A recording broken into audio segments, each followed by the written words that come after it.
And what's up, ladies and gentlemen? My name is Hyper10sion. I'm joined here by Mr. Blue Llamas, and we are here to cast some Infernal League action. Llama, how are you doing today, my man? I am doing pretty well, and I'm not going to lie, I've had a long week. Spent a lot of tests and quizzes and things in my classes, so I'm really excited to come in here and watch some competitive League of Legends to end off my week. Start off my weekend, should I say, on a good note. I can definitely empathize on every single bit of that. In fact, I just had a test the other day on the ethics and media law. That was a treat, especially given the fact that I hate politics, so it was particularly fun. So, tonight on tap, we have Imperial Gaming, also known as Imperial Esports, with esports spelled incorrectly, by the way, versus Toon Squad.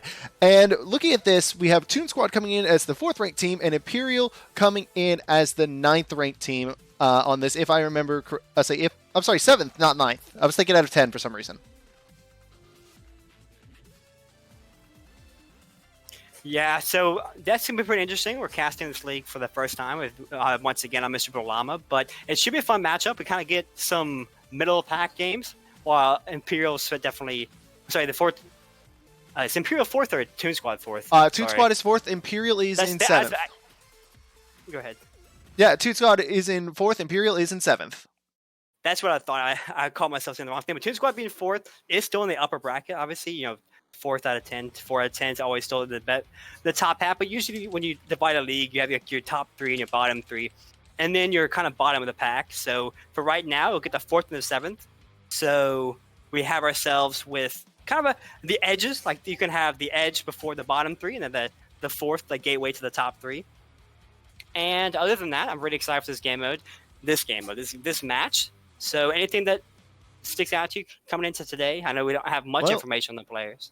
In particular, I am looking that in terms of topping on the stats, we do have both of these 80 carries here, Imperial Archer and Las Callista, formerly known as Beast or as Beast Lance. So now that those two players are in the bottom lane, this is going to be an opportunity to see who can funnel through that lane better. It's going to be an interesting aspect to see as we are hopping into the draft. Yeah, we'll see what the first band's going to be. Right now, we see a Leona band. Hover, should I say. Let's see if they go through with it. Yeah, and Leona does sound like a pretty good band right now just because of the power that she brings to a team in terms of her engage potential and raw CC. And now we're immediately jumping into some 80 carry bands, which, as we've already described, the 280 carries for these teams are the focal points. They do a lot of damage. They're really good at getting gold. The team seems to funnel resources through them. So targeting those 80 carry pools, already trying to put each team behind, or at least on lesser effective 80 carries to try to basically remove them from this game. Yeah, and you absolutely have to do that immediately if you can. So speaking of 80 carries, that's the first one off the board. That is the Aphelios. That's actually very interesting to me that the Aphelios made it through. Kai'Sa and Caitlyn, while Caitlyn does show up every now and then, Kai'Sa has fallen out of the meta, especially since the Worlds. And so leaving Aphelios open, one of the top 280 carries or top 380 carries in the game, was kind of interesting to me to let that through. But we also see Callista coming in for Last Callista NA. What a surprise. Yeah, when we see Last Callista NA as their name, we kind of do expect that champion to pop up, but unfortunately for Last Callista NA, that is one of the weaker 80 carries at the moment. Callista isn't a powerful champion, and it's kind of unfortunate.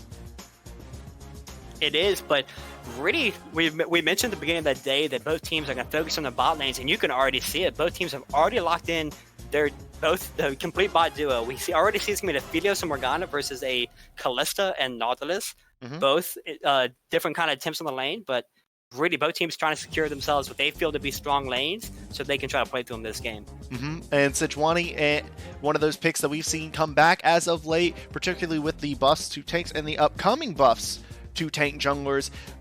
We really will see a lot more of Sejuani in the upcoming days. In fact, I believe she was played like 2 or 3 times today in the LEC and once tonight in the Academy Leagues.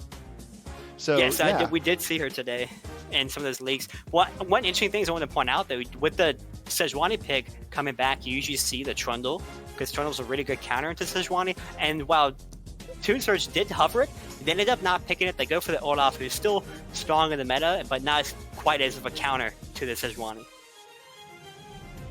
Not quite a counter to the Sejuani. And sorry about the technical issues there, ladies and gentlemen. Pro chat sometimes like to blink in and out there. But already on to the bans for the second phase. We do have that Orianna. We have that Aurelia.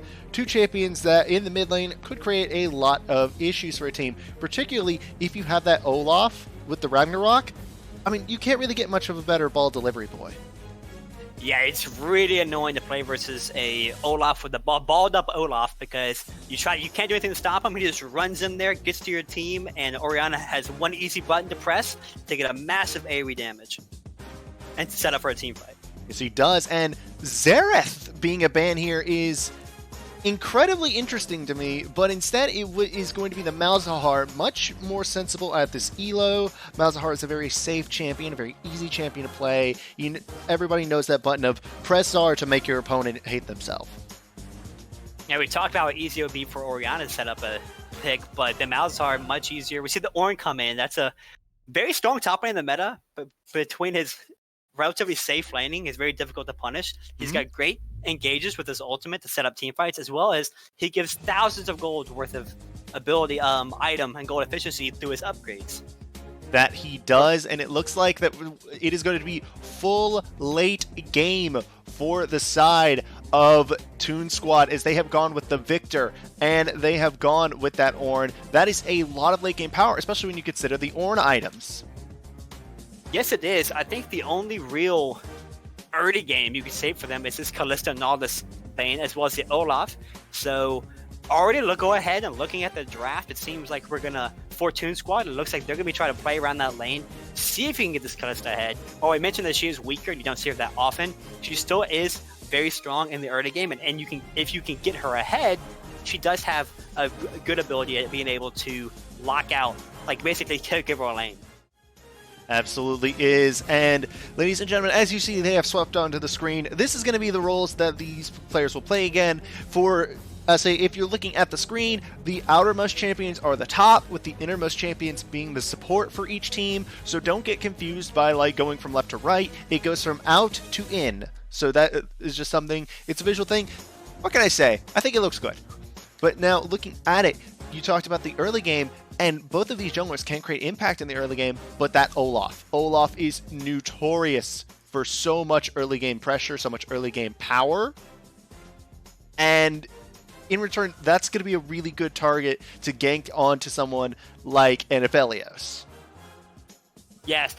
Two things about the Olaf that I think are very good in this particular matchup. First of all, Sejuani, not the fastest clearer. She doesn't really clear that fast. She has a relatively safe clear, but she's very slow. Olaf, on the other hand, very quickly, and he's very quick clear and very efficient in skirmishes. So he'll be able to easily clear out his jungle and invade this Sejuani, and be able to put her behind and try to take some of her camps so she can't hit her level 6, which is her big power spike. That's when she gets her ultimate. It really increases her ability to gank, team fight, and really makes her like the Sejuani you see in most lanes and games, should I say. But also, he has really strong early ganks. He does a bunch of damage, and you already mentioned that Aphelios is a good target. Aphelios, very strong, great damage. You guys have probably played versus him or seen him, but he does not have a lot of mobility, which means if you can hit an axe on him, especially before the Black Shield comes out, and you also have a Nautilus who can easily set up ganks, it means you can try to easily burn through him and kill him in lanes. So I'll really be eager to see if he tries to punish this Aphelios.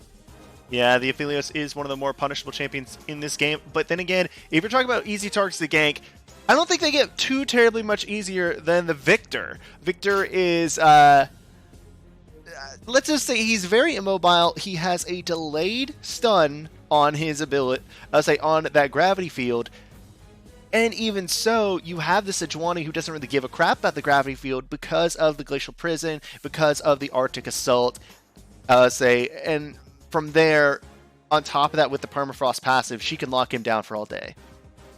Yeah, not to mention actually that the only quick CC that Victor offers with his W is a slow, but if Sejuani has her Frost Armor up, she's immune to slows.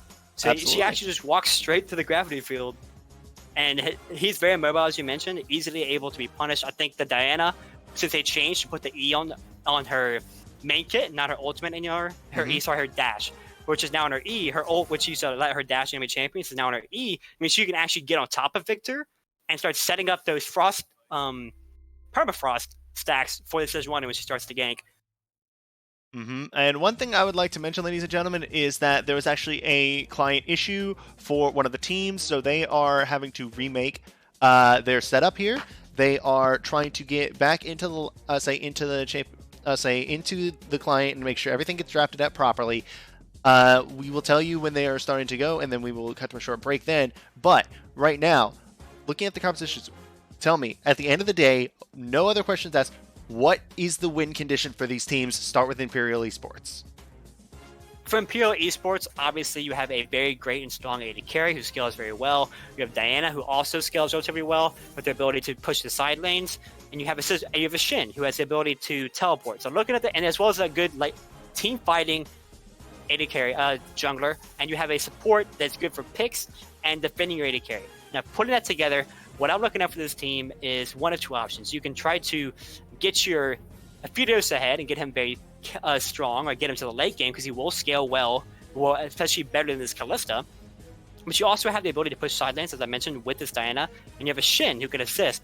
So you can either try to do a 4-1 in my eyes for this team comp, because you have a Shin, a Diana who can basically split push, and then a team who can sit around and push up objectives and protect the Aphidios basically. And if they try to punish this Diana, you have this Shin who's able to ult to her and help equal out the numbers. And that's what really strikes me for right now. They don't have as much of an early game competition, so they're going to need to try to scale, but they also need to be careful because 2 Squad scales very well on their 2 solo laners, so they need to scale in a way that allows them to put money into Aphidios in order to do damage and help them win this game.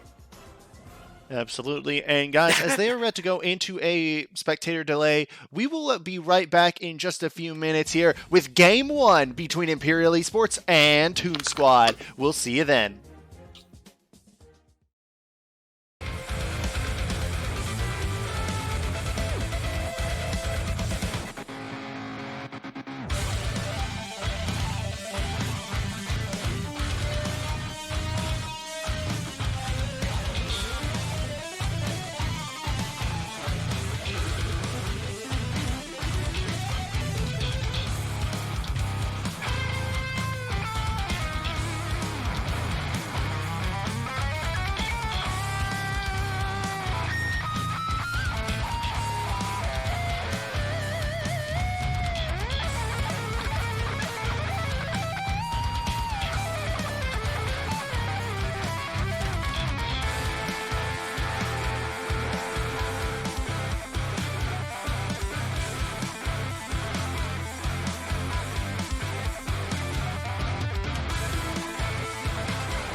And we're live, ladies and gentlemen, here for the Infernal League Week 2 for the game between Imperial Esports and Toon Squad. My name is Hyper10sion, joined here by Mr. Blue Llamas, and on the blue side, we have Imperial Esports looking to redeem themselves from a lackluster Week 1. It is Orb of Deceit, Imperial Phoenix Fire, Dilly Dilly, Imperial Archer, and Gold Waffle on that side, but right now it is Golden God XX who's in a little bit of trouble. The permafrost stacks are stacking up. One more auto attack would do it, and that is 2 flashes burned from the side of Toon Squad. And now, Mr. Blue Llamas, now that we have everything underway, could you introduce the side of Toon Squad? Yes, I can. Facing them on the red side for Toon Squad, we have Hawaii versus Gaming on the orange in the top lane.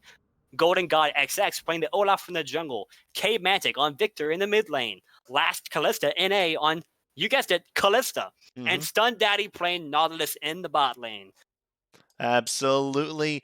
And guys, we are here on Summoner's Rift, and I'm looking at this early game. I'm really expecting a lot of the aggression to be focused around this bottom lane. You have the Callista down there, you have a Morgana, you have a Nautilus, and an Aphelios. So those are really like 2 carries that want to get snowballing quickly, and 2 supports designed to make plays. Yes, there are, but that's a general coming into this game. I think that's a very big focal point. But right now, having seen the change of events that just happened, we saw both the flashes used by Olaf Sejuani and the Victor. So if I was Sejuani, especially for the blue team, I'd actually want to put some focus into this mid lane. You have a flashes Victor who has no dash or any real movement ability, so you can try to actually take the time now before it comes up to try to punish it. So depending on how the lane bot lane goes, unless it needs help, you may need to go. But we see, before I finish off this statement, we already see Ignite popped. Yes, we do. The auto attacks are going down. The Rend is already popped. Imperial Archer walks back forward. No fear from the Aphelios, but he manages to escape with his life, but no summoner spells in his pocket. Now Hawaii versus Gaming is being chased off of the wave by Orb of Deceit, but overall, nobody dies across the map. And to capitalize on your point about the Victor, you also have to think about the Diane is so mobile now, but right now the top lane is in trouble. The taunt down onto Hawaii versus Gaming. He has the flash, does Orb of Deceit. Hawaii versus Gaming goes low, but does not go down. They both just walk away. Yeah, everyone really trying to toe the line this game so far. Both top laners barely sitting above 200 health. Actually, Hawaii game is not even at 200 health, but in the bot lane too as well. Imperial Archer trying to... before there we go. That's the first blood coming in for Orb of Deceit.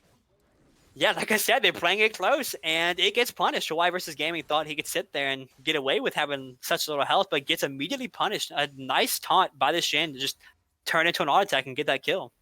Yeah, great play there by Orb of Deceit. This is now going to be a lane where he will have the advantage. He didn't even lose that much health in that whole exchange. He's sitting on that entire storage of gold. He has not backed yet, whereas Hawaii versus Gaming had to burn the teleport.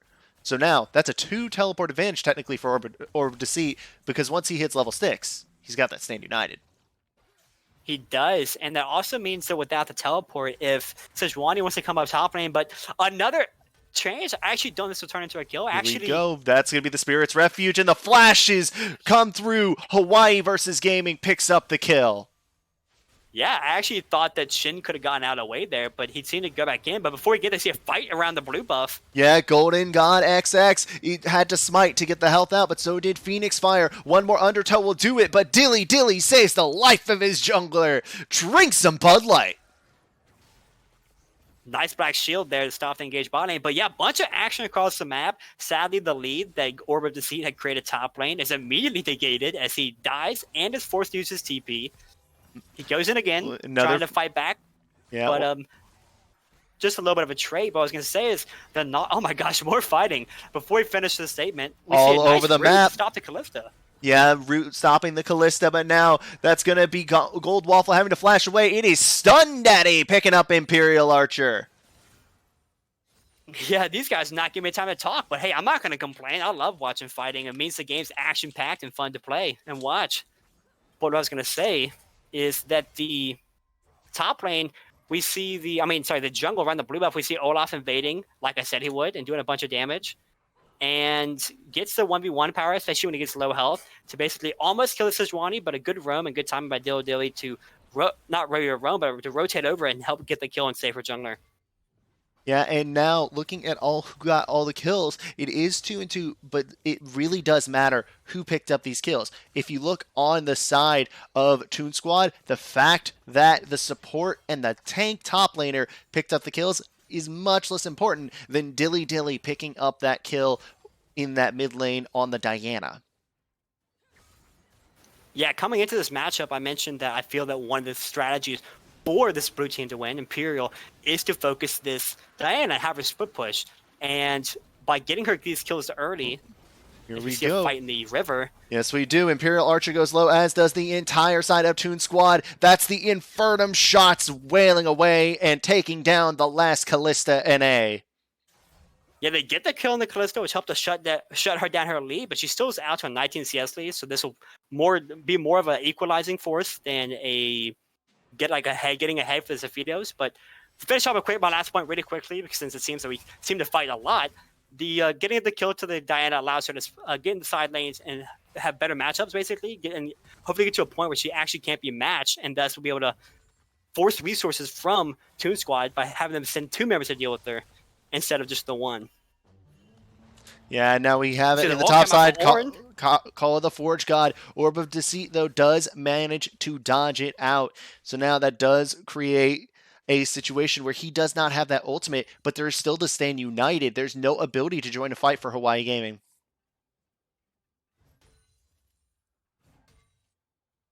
So now yes, with so that, far the game's been hitting a lull, and for the past 2, I say a lull, but of course based on how the pacing of the game so far, it's a little bit of a lull as the teams people back off from these trades.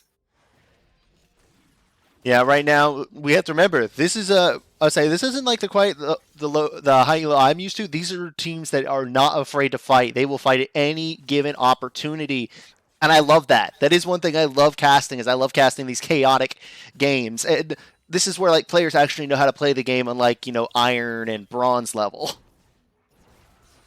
Yeah, it's a bunch of fun, not just for us to cast, but also to watch. I think it's always fun to watch people fight, and obviously try to press their advantage. You get to see some really high impact games, of course.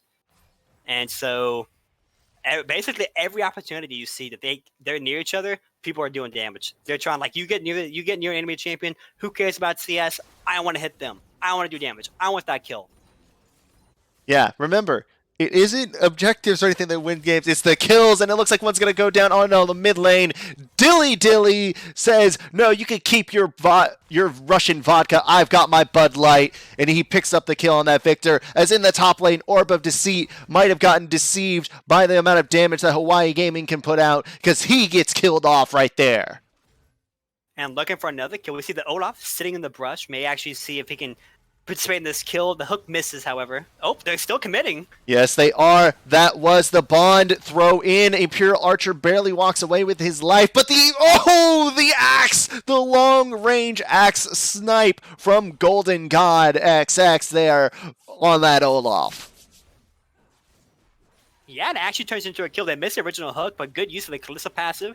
I think when you don't play versus Callista, and so long you forget that she can just yeet her support at you to knock you up, and they begin the tower dive, in which they're able to finish off the Zephyros and make him miss an entire wave to the turret, which is really not helping to reduce that CS lead that this Callista is building in the bot lane. Yeah, a 22 CS lead, and it's building up about 400 gold lead. To be honest, I haven't seen a Callista in so long. I forgot what the name of her ultimate is, and it looks like Gold Waffle forgot that she can do damage. That's going to be the flash forward and the dodge out of that Dark Binding. It's going to be last Callista picking it up with the Rend. Golden God here to help out. But again, just constant fighting all over the map. The kill score is a lot lower, though, than you would have expected at this point.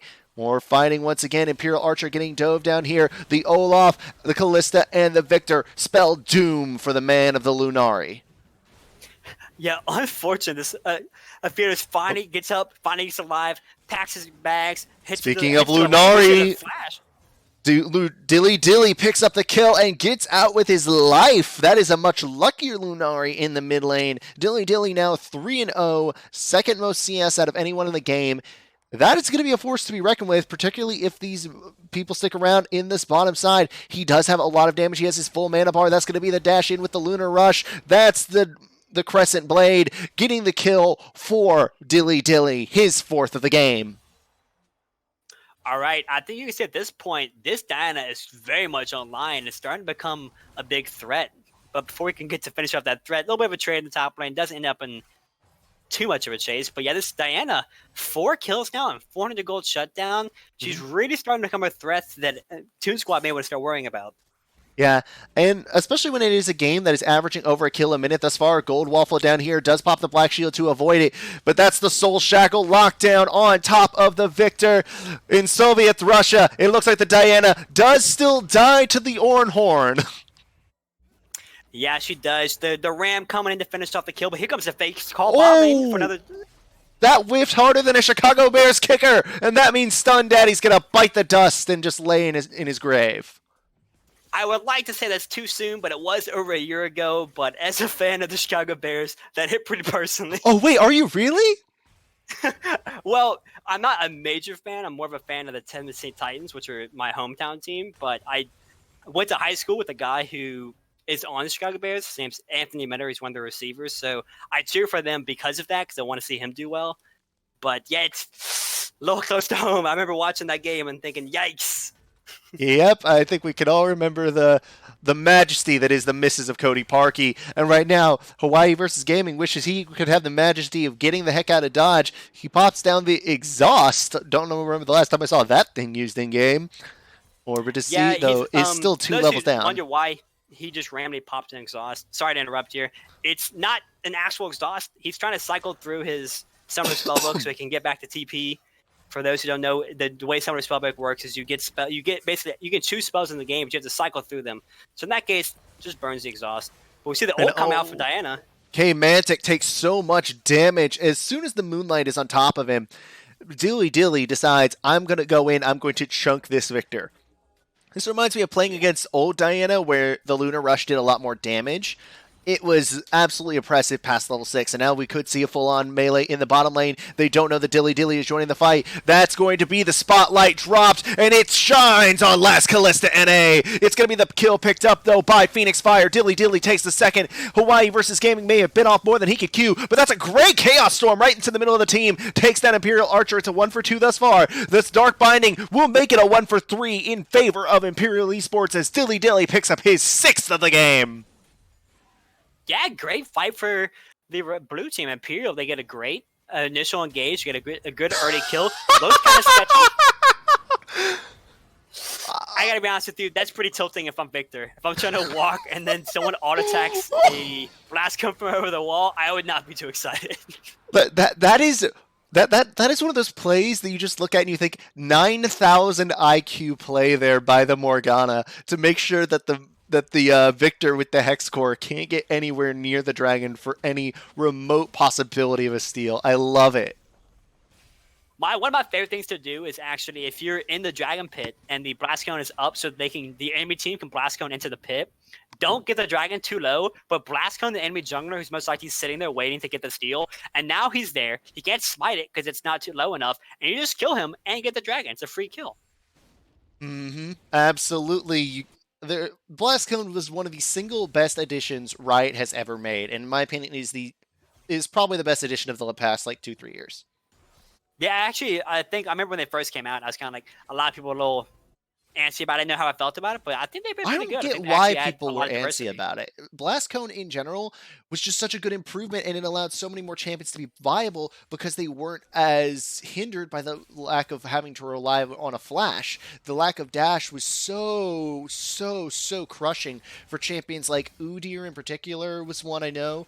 Even though people love to meme on him because of Trick, it was still so crushing to not have flash once it was down and have no way to get over those walls.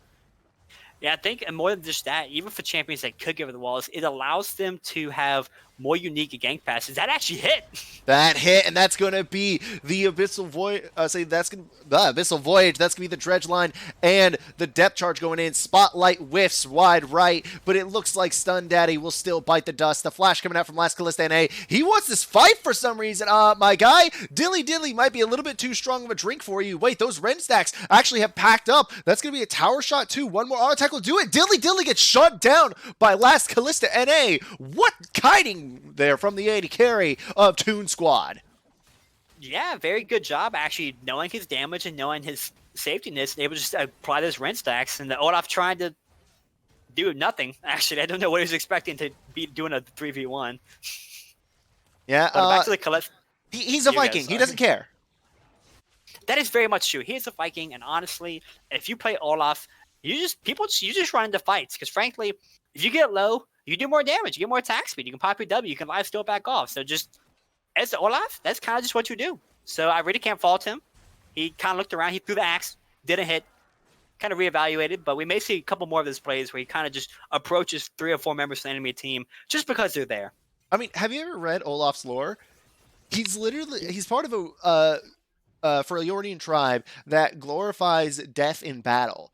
And literally he was cursed by this woman, or like has a prophecy about him, where he is cursed to die old in his bed, and that way like not dying in like glorious battle, which is a huge dishonor to his people. So he literally goes after the biggest, nastiest, most deadly monsters he can, but none of them could freaking kill him. I'm just gonna say that kind of fits his ultimate. I know it kind of sounds weird, but losing all your armor and magic resist, so basically making them take more damage in order to like rage and run into enemy, kind of makes sense if you tell me that he wants to die. Yep. My speed. I thought Orm would actually do something. He doesn't actually lose his armor and magic resist, I believe. Well, he doesn't lose it. When he pops his ult, he gets a bonus 20 or I think it's 20. Yeah, 30, it's 40. it's the 20 at level. I say at level 1. That's the passive of it. Yeah. Yeah, the passive. So like it steals it from him. He loses the bonus armor and magic resist that he gets. It's not like he's negatively, because when you pop the Ragnarok, you get bonus damage, but in return you lose your the bonus armor magic resist that you get. Okay, I thought you kept that passive when the ultimate was active. That is interesting. No, because that's I was gonna say that's too strong, but yeah. It could help out, but speaking of Olaf, there he is, going on to the very tanky ninja. Call of the Forge God going. It's still going to hit on the edge there, but that's the Spirit's Refuge to help deal it out. Can they manage to get the knock-up? It isn't even needed. Hawaii versus Gaming flashes in and takes down the Shen, and that's going to be the second tower of the game, popped in the bottom lane for the side of Imperial Esports. They are cracking this open with Shelly. That's going to be a missed hook from Stun Daddy. There's the Glacial Prison over the wall. Spotlight of death there for the side of Imperial. They catch one. K-Mantic is already dead. That's 2 more for Dilly Dilly. That's a 3 for 1 across the map. And this is going to be yet another tower falling in favor of Imperial Esports. And this should turn out to a pretty big play for them. They'll get this turn, and they actually will have the dragon coming up to spawn. So they get 3 kills, only for 1 death, a tower, and they should get the dragon. So this is a pretty big turn play for this Imperial squad.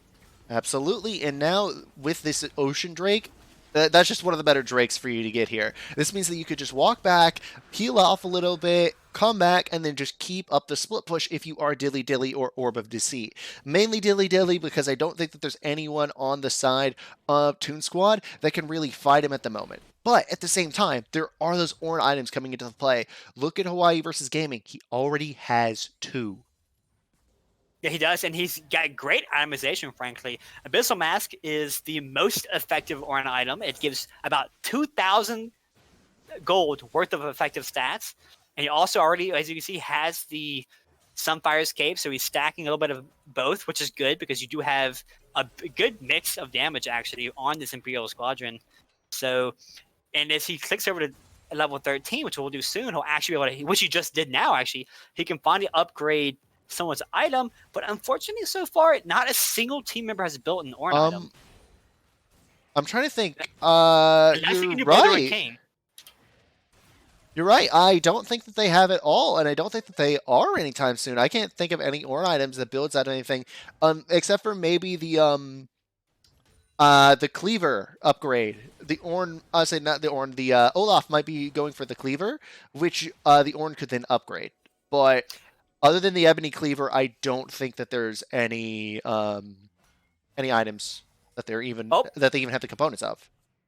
Oh, we lied. It was Blade of the Ruined King. You can't upgrade that. Okay, I didn't think you could upgrade Blade of the Ruined King, but I wasn't positive either way.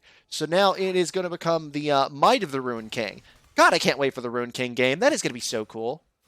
It is. I'm actually pretty excited. I'm actually excited for a lot of League's new IPs. I've heard good things about Project A, or Project Ares, as it's now called. Mhm. The tactical shooter that they have. I heard a lot of CSGOs. They invite a lot of CSGOs and CSGO pros and a lot of other tactical shooter pros to play it, and they've heard good reviews. And most of them have been unfiltered. Like, they've been what I would see genuine reviews on their Twitters. And so because of that, I'm actually pretty excited. And the Ruined King game, some of the other games that come out, basically everything from the League 10 excited me because I'm a big fan of the League IP. Yeah, and it looks like right now Dilly Dilly might be a fan of getting this fight going. There's been a little bit. That's why we've been having this sort of banter back and forth, guys, because there hasn't been any action. But Dilly Dilly has decided to end that, goes in and makes Golden God burn his flash. That is huge with the Baron available and the Dragon up in about 2.5 minutes. This means that he won't be able to get into the pit if he's locked on the outside. Yes, actually, I'll tell you one funny interaction with Blasco that we mentioned earlier. I was playing Olaf, and I wasn't thinking about the fact that when you ult, it doesn't affect him. I'll ult and then Blasco into the pit. It did not work, of course, and I looked like an idiot. And I didn't have flash, so I just sat there on the other side of the pit with Ragnarok active, just throwing one axe that I can't even pick up. It was not my highlight. I'll put it that way. Yikes! That worked about as well as Aphelios' release. That set's released too. Really, 2 for 2 so far for I mean, at least Set is balanced. Yes, he's balanced. I will disagree with anyone who says otherwise. People don't like him because of the fact that he's a tank buster in a now tank top meta. It's like why Gnar is popular in these kind of metas, because of the fact that their whole kit is around busting tanks and punishing a team for picking a tank. Yeah, I can definitely agree with you there. There are some mechanics that very much annoy me, but I think in general, and this is what I've heard from some. So the Haymaker. The Haymaker. The Haymaker shield is what always annoys me, to be honest. The damage, he has to hit it, and frankly, that's like a lot of champions who actually have to hit abilities. I can't punish you for, like, actually skillfully hitting a skill shot because he can't move once he cast it. But the shield makes it very annoying to dive, so I like to play Elise. And so I have to really buffer my dive super well to not just take turn aggro and then he'll just shield everything and kill me. Yeah, and looks like the side of Toon Squad might have lost their top laner, but no, instead he is so tanky that he just got bopped over, and they can't do anything now. Did they burn any ults? Yes, they burned the Soul Shackles, and they had the Element of Surprise. They're going to get this tower on the top side, but right now, this stall actually benefits the side of Toon Squad, because they just get to scale and scale and scale with these Ornn items. As we said, there's going to be the Ebony Cleaver coming out. I want to say that it's called the Ebony Cleaver, Obsidian Cleaver, but it's going to be enough Phoenix Fire in a lot of trouble. The Undertow doesn't catch him, and he's able to get out with the Arctic Assault. But the Dragon's about to spawn. Fate's Call is here, but so is that Diana wanting to go in. The catches on to Last Callista NA. Last Callista NA gets caught out and gets cut down. Dilly Dilly goes golden to prevent the Chaos Storm from killing him off outright. But at the end, it will be Golden God taking him down. K-Mantic dies to Phoenix Fire off on the side. Orb of Deceit trying to distract the whole team so that way the rest of his can run away. There's going to be a 3 for 2 in favor of Toon Squad thus far. Golden Waffle trying to kite out, but that's the dredge line, that's the undertow, that's the kill for Golden God. Yeah, very aggressive play. They get the kill in Callisto, which looks like a good start because we killed their to carry their main damage, but they actually had to burn a bunch of flashes to close the distance, and now they're in a choke points. And Victor loves choke points. His ult takes up that entire spot, as well as his E, the AoE. Mm-hmm. Absolutely just demolishes their clumped up team, as well as having the Olaf sit there and just auto attack everyone. Easily able to clean up the fight and get a Drake. What a good actual play for this red team, Toon Squad. Yeah, Toon Squad, they've hit that point where they are starting to equalize out the pressure that can be applied by Imperial. They have the scaling coming in. The Victor has 2 items. The Callista has 2 items. I apologize for that. The Ornn has 2.5 items. The Olaf, 2 items. But now, I still don't think you're going to win that fight, best Callista NA. Last Callista NA, last breath for him. That's going to be Dilly Dilly with the kill. Yeah, but very good kill for this Fed Diana. Honestly, with 9, 3, and 5, we already mentioned that she is the main factor. But as you saw last fight, if she goes out early, Imperial can actually be slacking on damage. They actually only would have a Phoetios, and with his immobility and the AoE effect of Victor, it means he can't just sit there and auto-attack. Yeah, but right now you're blowing all of your CC here on the tank. Hawaii versus Gaming does get that knock-up with the Call of the Forge God, but again, he's so bulky. He does so much work, so much distraction that now you're getting caught by K-Mantic. Dilly dies, and so does Imperial Archer. That's both the carries down. That's all the damage you really had, but Golden God dying on the side is huge. This means that now you're not going to be able to really take Baron because you don't have Smite. That is tragic. I was just about to say they got both the carries. That's an easy Baron. But they lose their jungler. That's very unfortunate. They will most likely get this mid-turn, but losing that, not being able to get the Baron means they're going to have to wait for another team fight to be able to try to actually pressure this objective.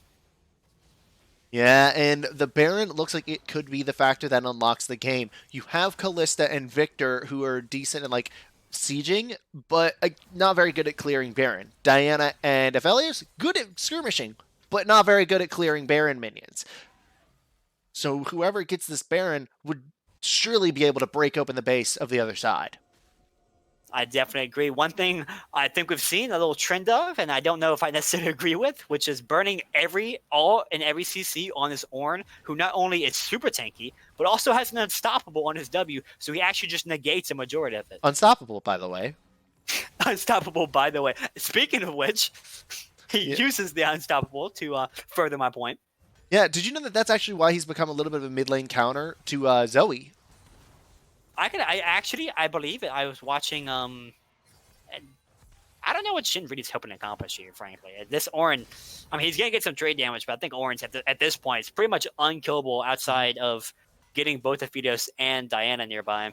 Well, it also helps the percent health on the brittle procs versus just the Tiamat damage, which is negated by the Forgefire Cape and by that Gargoyle Stone Plate. He's wearing so much armor that he just can't even carry it anymore if he wasn't a size-changing demigod. But now, speaking of people running in and just not giving a crap about God or man, it is that Olaf of Golden God trying to start up the fight. Bunch of ultimates burned thus far. That's going to be the Aphelios one coming out.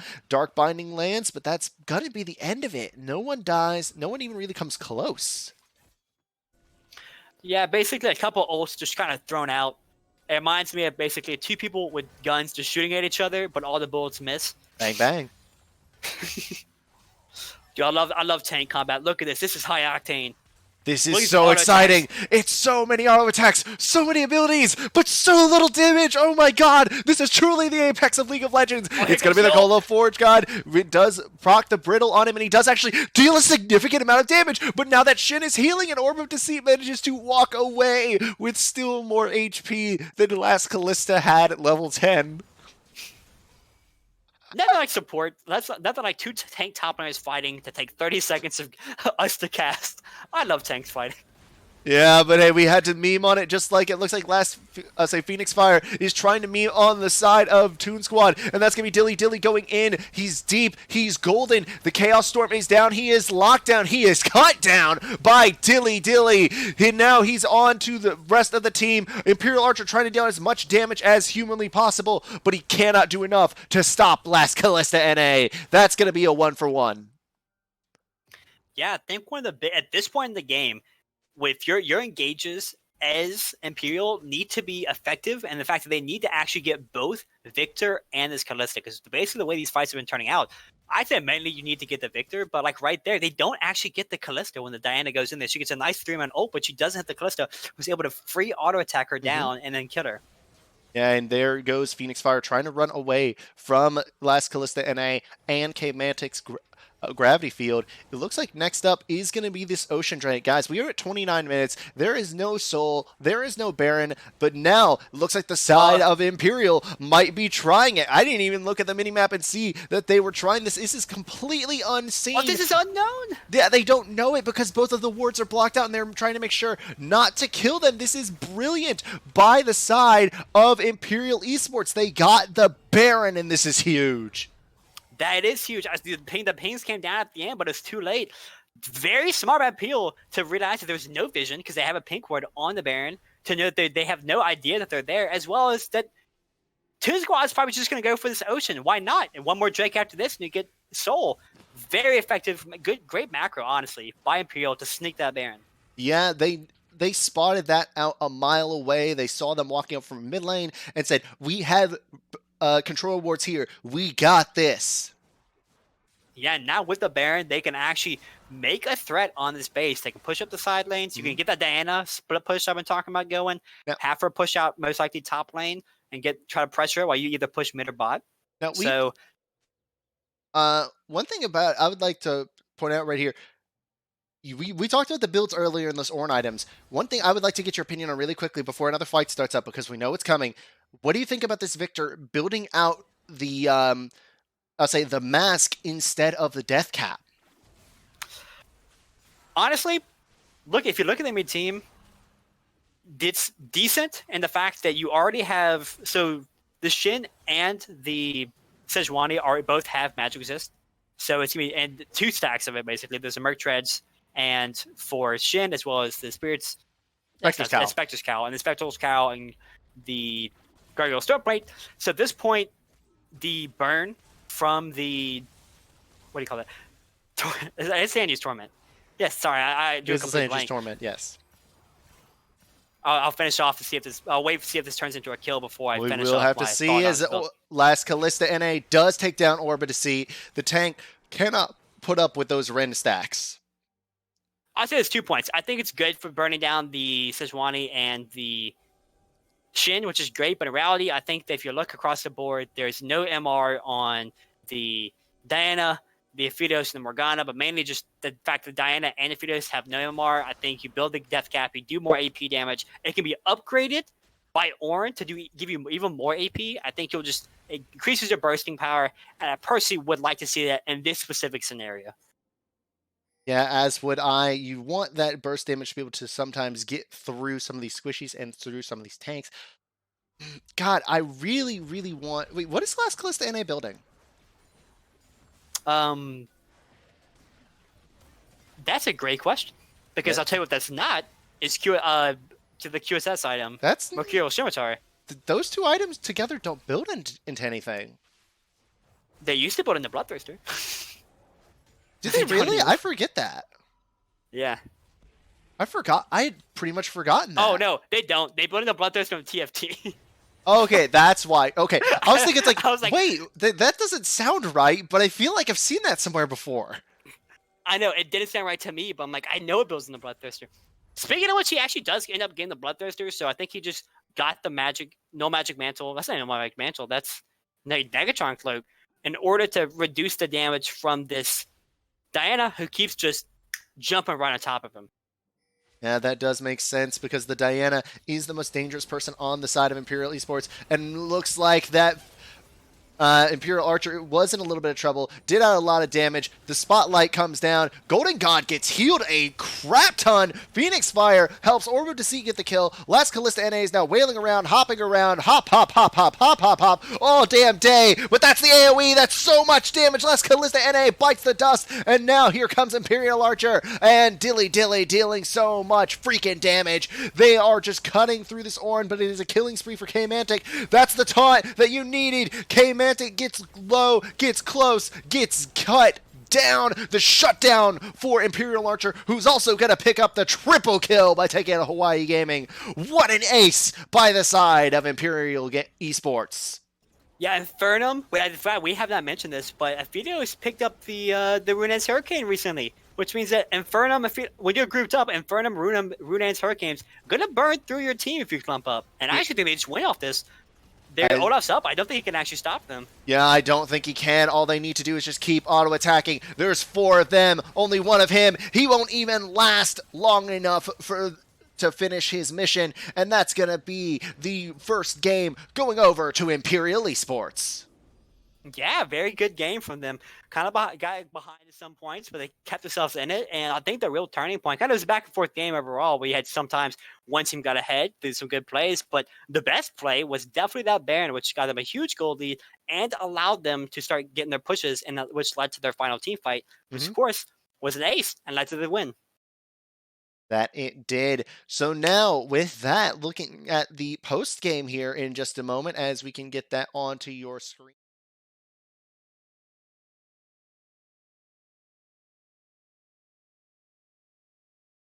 It's not. Especially if you look at that last team fight, he was hitting pretty much everyone with those auto attacks, especially that Infernum.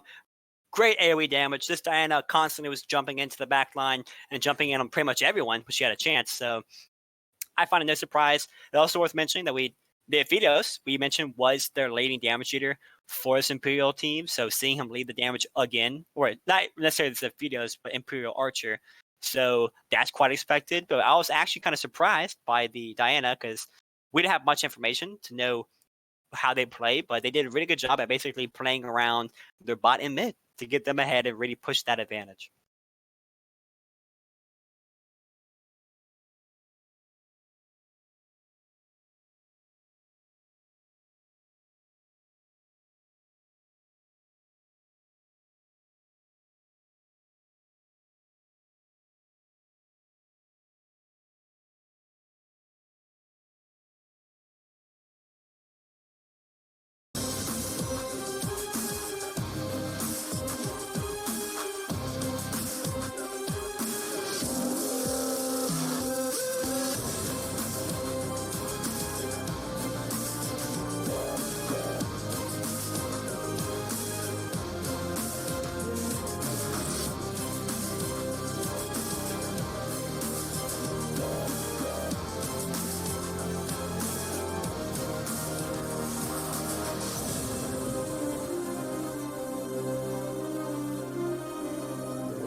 we are live, ladies and gentlemen, back on Infernal League. Once again, I am Hyper10sion, joined here by Mr. Blue Llama.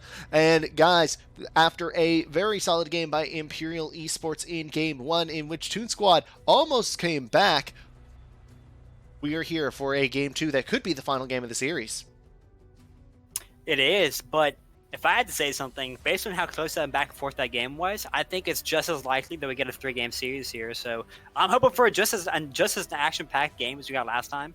I honestly wish I brought my popcorn out because it was pretty much like watching an action movie with how much fighting there was. So I'm hoping for just as entertaining of a game this time. Yeah, we can only hope that we get as much of an entertaining game, because last time it was actually pretty solid and pretty entertaining in terms of there was a lot of fighting, there was a lot of mechanical outplays. There was just those little things that made the game enjoyable to cast. Yeah, and it's really honestly probably enjoyable for the players as well. It's very fun to just go at it instead of sitting back and farming and trying to get individual small advantages, but to try to just create them yourself. Yeah, and you really do have to create those advantages wherever possible. And right now it's going to start in the pick and ban phase as we see Caitlyn and Set banned out once again. Yeah, let's see if they change up any of their bans, if they with the different sides, as well as after last game, what bans really stuck out to you. And we can already see the Diana ban coming in for Toon Squad. Yeah, the Diana ban is going to be that adaptation by Toon Squad. It did kind of rip them a new one in the previous game, but otherwise the bans have stayed pretty much the same. I do not remember exactly what was the ban by Toon Squad that is changed now, but it will be interesting to see if it comes out. We'll have to see if the audience can tell us what that original ban was and if there was some secret OP pick for these players that we were just missing. Time ticks down. Yeah, we'll for that see. I final think ban. were they the team that banned Caitlyn, Kai'Sa, Jarvan? I think one of the teams. So I knew Kai'Sa was one of them, and I believe they did ban Jarvan. Yeah, so I think it was Caitlyn, Kai'Sa, Jarvan. I think you are correct. So they were taking on. They already see the Fidos ban coming out for Imperial, which they actually picked last game, but. Yeah, but I can understand them not wanting to play against it because they did have to play against it last time. And the Leona, which was actually banned away, I believe, first rotation in the previous game, now is up and is picked by the side of Toon Squad. The flip side, they just stick with the Morgana. Yeah, I think that it's a fantastic pick. You don't have to change your pick, as well as now you have a good counter pick. It's really good into Leona, as you can block manage auto CC with your Black Shield. So kind of counter picking themselves, but obviously they would expect that, so they believe that Toon Squad probably likes Leona, has good success from the Leona, and wants to stick with it. Yeah, and that makes sense because Leona is one of the more powerful supports at the moment. She has great engage, she has great supporting CC, she can peel really well, she is in desperate need of a nerf. There's all those things. And on the flip side now, you're talking about CC, Sejuani, who actually ties Leona for the most crowd control in the game. And this would be a very, very interesting jungle pick. We do see the Trundle there. Now we're going to see some sapping. Yeah, I mentioned this last game. It is a traditional counter pick into Sejuani by basically if you alter while Frost armor is up, when it goes away, she'll have negative MR and armor, so you'll just instantly blow her up. She becomes basically made of glass. So they're actually deciding to pick out the counter pick this time instead of going with the Olaf. They actually say, okay, let's get the counter, and they picked the Kalista, which they picked last game. Yeah, that's right. Yep. I thought that that was Imperial that picked Kalista last game, but Kalista, last Kalista NA does get his Kalista again, so that's not changing. Yes, he does. And on the flip side, it will be the Xayah picked out. Not usually seen without her boy toy Rakan, but seeing that Xayah is not unwelcome, particularly because she is one of the more powerful AD carries in the game, at least in my opinion. I feel like the lockdown is good, but the Kai'Sa, that's one who's fallen off in priority pretty heavily as of late. It is, but it still has the opportunity to do what I think it did. It's very much weaker. I honestly, in my opinion, would have preferred the Xayah. I think it goes well at the team comp. And one thing about Xayah that's really effective is she's very good on Leona, because Leona's, if she's not right next to you, she usually wants to start off fights with an ult by trying to snipe the enemy AD carry. And you could just use your ult as Xayah to avoid the stun. But I mean, Kalista can still try to use her dash, but not as safe when it comes to getting sniped by Leona. not nearly as safe. Like you said, now we do see that the Victor and the Shen, two champions that did grace the Rift last game, are banned away. We will see if this will continue out, but the Syndra is going to stay on the ban list, as will the Aurelia, two other champions that were banned out in the last game. So we're not going to see those two fighting in the mid lane. 4 solo lane bans, because all that's left are solo laners. And once again, we see both teams heavily prioritizing their junglers and their bot lanes. I wonder if there's any idea behind they just fear that those will be pinched, or if they would rather try to focus on counter picks, because you don't always have to pick it. I think, especially the jungle pool, you probably don't have to pick the Trundle here, because they may waste a ban on it, and then you're opening yourself to have a Victor or have a Syndra if you want that. So it's up to them. But I would, in my opinion, based on how the teams have played, I don't think they need to put such an onus on the supports, the junglers, when their lanes have been the large focus of their Victor. Or their Victor last game. Yeah. And now we do see that the Kled is going to be the pick into the top lane. A blind Kled can be extremely risky. There is one champion that I know of that absolutely can destroy a Kled in almost any situation. But a Veigar, that is also very interesting. You get the double Yordle trouble solo lanes. Yeah, Veigar is actually don't have the matchup in the Orianna, but I would assume, because the way Orianna plays, that it's probably not bad. She doesn't really pressure him that much. He just sits back and farms with Q, and she does rather the same. So the Ornn still available. Let's see if it gets picked. I'll have to see. I think it will end up getting picked here, and yes, it will. Now, this is not a matchup that Kled particularly struggles in. This is actually one that Kled prefers. When I was talking about matchup that Kled struggles in, I was talking about Fiora, because Fiora absolutely destroys a Kled at every step of the game. Yes, she does, and I think the only downside about picking Fiora is it's a Delphia lane that shows how skillful you are, and the fact that Fiora is a very strong champion, but she's good for good players. That's why you see the Shy picker, you see Keen picker, you see Pros picker, who can act like are very mechanically gifted, because while she does have her kit, like the kit has the tools to outplay someone and get these skills and really pressure them, knowing how to effectively do that can be difficult for a lower Elo player, or even just some pros who aren't as confident in their ability to use their mechanics that way.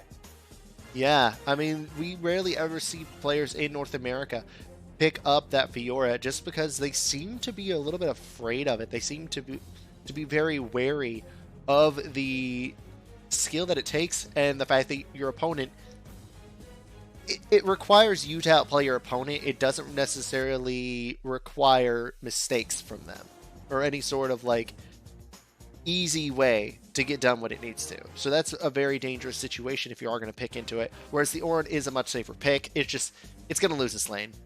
Straight up, it's going to lose this lane. It's going to very much lose lane. I think Kled is very effective in like Ornn. The one thing though is, if he gets out of the lane, well, Kled will get. The one good thing for Toon Squad here is Kled should get out of lane feeling nice, which means they'll have really good engage. They'll have 2 separate engage options. It's not all on their own to start up fights. They also have the Kled ult, which is good for this Veigar and Trundle, who frankly just allows them to get in range for the Veigar to actually run up to someone and put the E and trap them, and the Trundle to be able to get behind them and try to cut them off with their E. But Imperial themselves, not without engage. As you can see in their team comp, they have the Ornn and the Sejuani, as well as the Orianna. So if you get late game, I think they have a very easy fight to execute, where you kind of just start them up with the Ornn Horn, throw in the Sejuani with the ball on her, and try to just get them all CC'd, which applies stacks for this Kaisa, the plasma stacks, or just bust in there and kill everyone. Mm-hmm. Yeah, those plasma stacks can absolutely shred through an Ornn. That is one thing about the side of Toon Squad, is that they have a lot of tank busting. There's a lot of bulk on the side of Imperial Esports. You have that Sejuani, you have that Ornn, but there's equal amounts of tank busting. You have the Rend, you have Veigar's infinitely scaling AP, you have Trundle's Subjugate, and you have Kled's Violent Tendencies, which has that percent max health damage. Yeah, so that's going to be very effective. And I think the other thing is, too, the one thing you got to be careful about if you're Imperial is you are tanky, but that also means you have little damage sources. I think you're really relying on Kai'Sa. Well, Orianna does a bunch of damage. It's very burst damage, and it's based on rotation. So in a fight, she's gonna do her damage in little quick rotations, like QW ult, Q ult W, or QE QWE. Trying to get these quick rotations, but then they go on cooldown, as opposed to a Kai'Sa sitting there auto attacking. And if Veigar or Kled or Leona, anyone gets on top of this Kalista and kills her, you're really just gonna take a massive dip in damage, and will most likely end up losing these fights. Yeah, you will. So now this is going to be an interesting situation to see how they play out these fights and how they decide to approach this game, particularly in the early game. I know I'm excited about it. I'm always excited about it, because as we found out, these guys are winning the fight, and that's all I care about. And the best part about that is kind of finding the intricacies, in my opinion, trying to see, okay, where do they want to fight? Like with the junglers, every lane wants to fight. There's no real lane that's trying to play weak side. Every lane's trying to play with strong side in these games so far. Mm-hmm. So where do they want to assist? Does Sejuani want to try to lessen the effect that Kled's having top lane? Does she want to try to get mid lane ahead? Does she want to try to punish the bot lane, try to get a good gank and get this Kai'Sa strong, so she'll do more DPS in team fights? It's really interesting from that perspective when we get to the game for me. Absolutely. And guys, with that, we are actually going to take a short break. We will be right back with Game 2 between Toon Squad and Imperial Esports. We will see you then.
And we're back, ladies and gentlemen, here on to Summoner's Rift. It is Toon Squad versus Imperial Esports.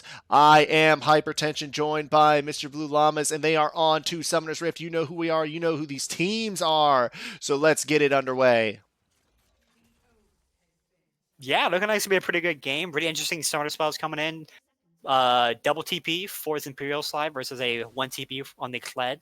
Mm-hmm. And then cleanse mid lane for Vhagar, which is a smart adaptation into the Sejuani. Because you want to avoid getting just ulted and then just dying, because once you get stunned as Vhagar, you pretty much can't do anything because the only thing you have is your stun that's not going to be as effective. Yeah, and I believe, before we get any further, I actually do believe that there is a sync issue. My streams appears to have started a little bit earlier than I believe our initial timing was. So like right now I'm at 8, 9, 10, 11.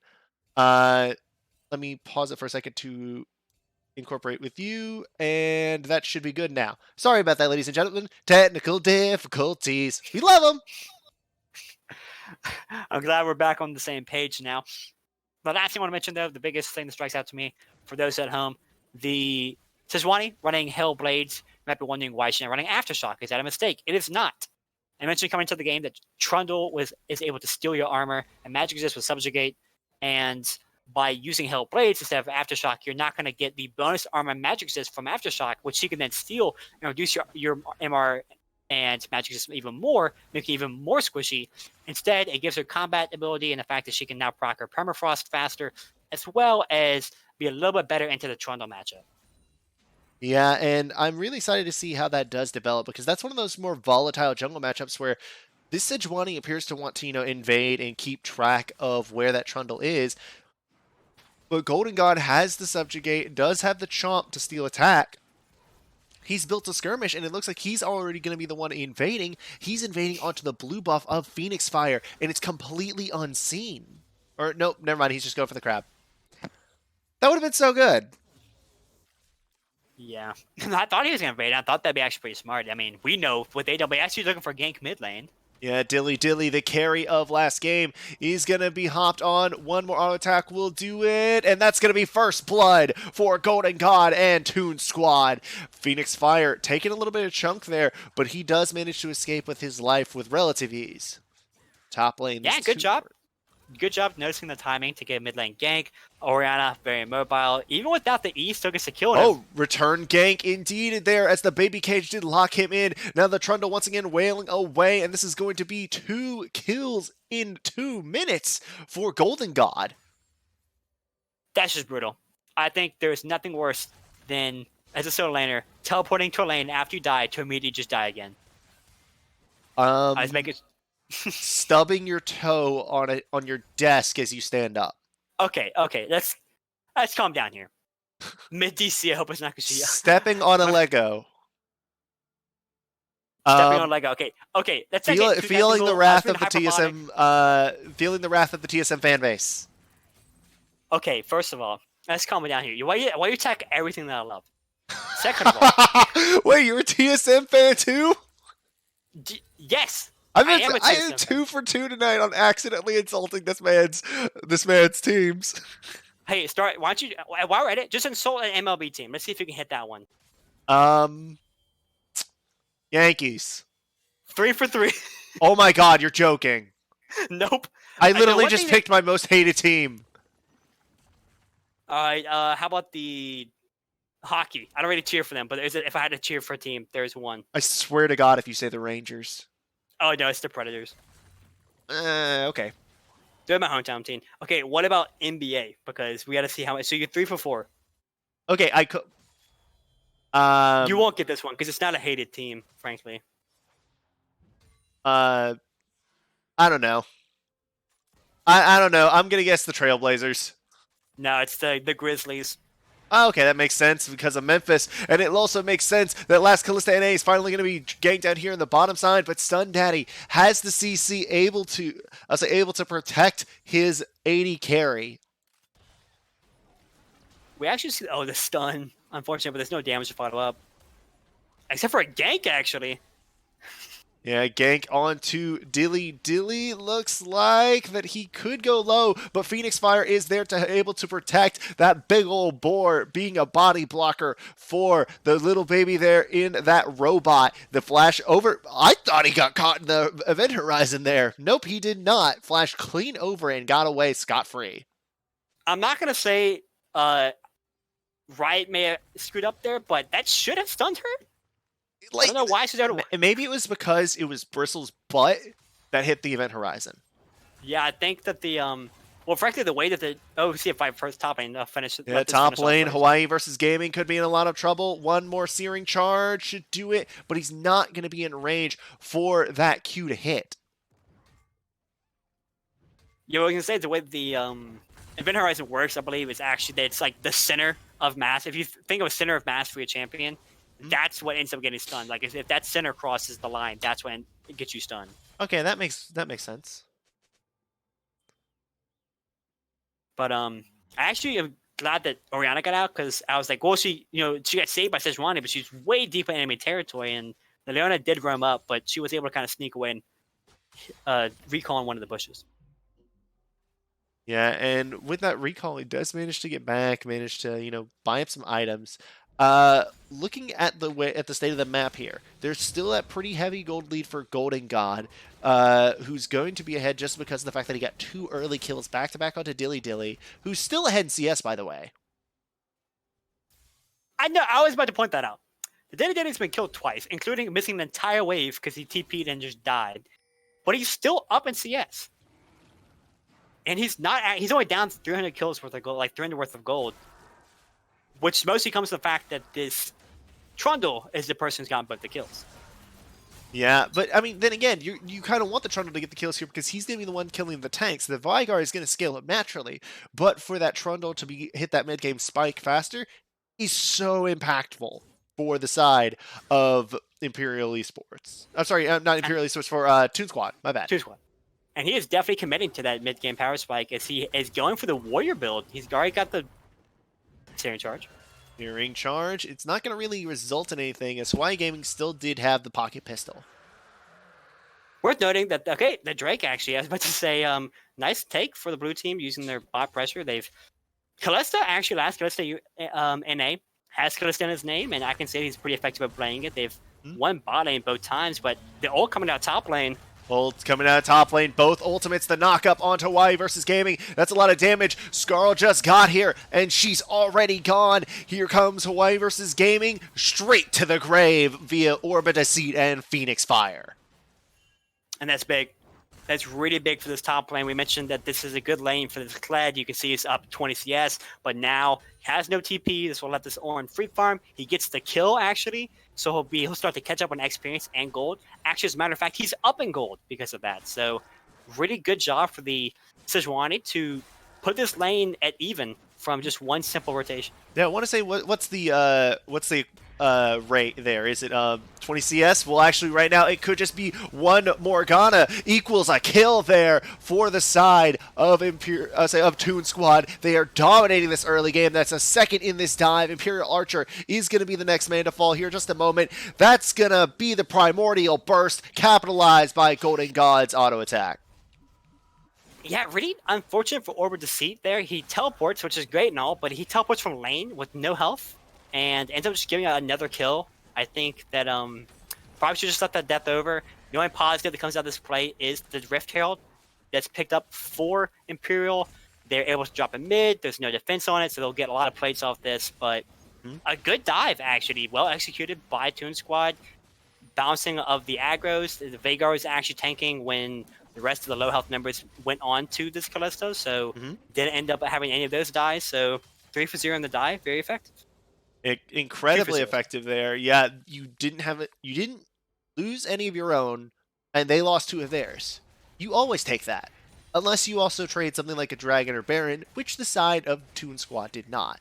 And you predicted it before. You said with how close that first game was that it looks like we were going to end up with a game 3. And if this early game has anything to indicate towards the state of the series, it looks like you might be right, my friend. Yeah, I think that if Imperial, sorry, I'm drawing a blank. If Imperial wants to try to come back and I don't think this is going to work out for Warren top lane. No, it is not. Call of the Forge God coming in, and that's going to be the knock-up after the Unstoppable, by the way. And Golden God trying to put down the Subjugate. The Drain will be there, but it will not be nearly enough to get Orb of Deceit anywhere near death.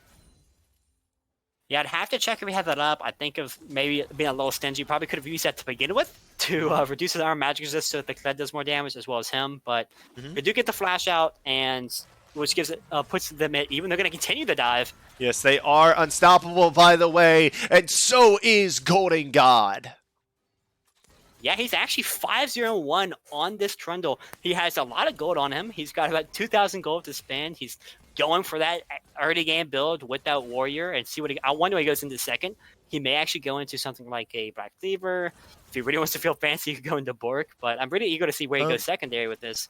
Actually, go Triforce. I would love to see him not actually go Triforce. I would love to see him go with the Titanic Hydra because of the bulk that he could get to when he's already absorbing the armor and magic resist from the enemy. And then he also has such a much faster jungle clear from his AoE auto attacks.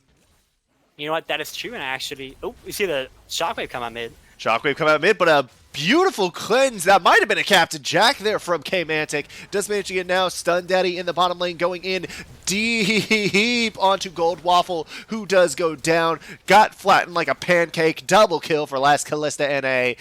It is all Toon Squad in this early game.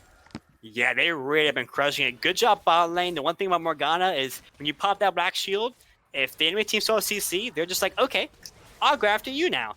So they instantly pop that Morgana. She gets chain CC'd, and Callisto's lethal tempo. Not much you can do when she just runs you down with 15 autos and then pops your Rend, and you're just dead. Yeah, you are just dead. And it looks like that there won't be any chase onto Dilly Dilly because there's just enough damage on that Orianna to dissuade anybody.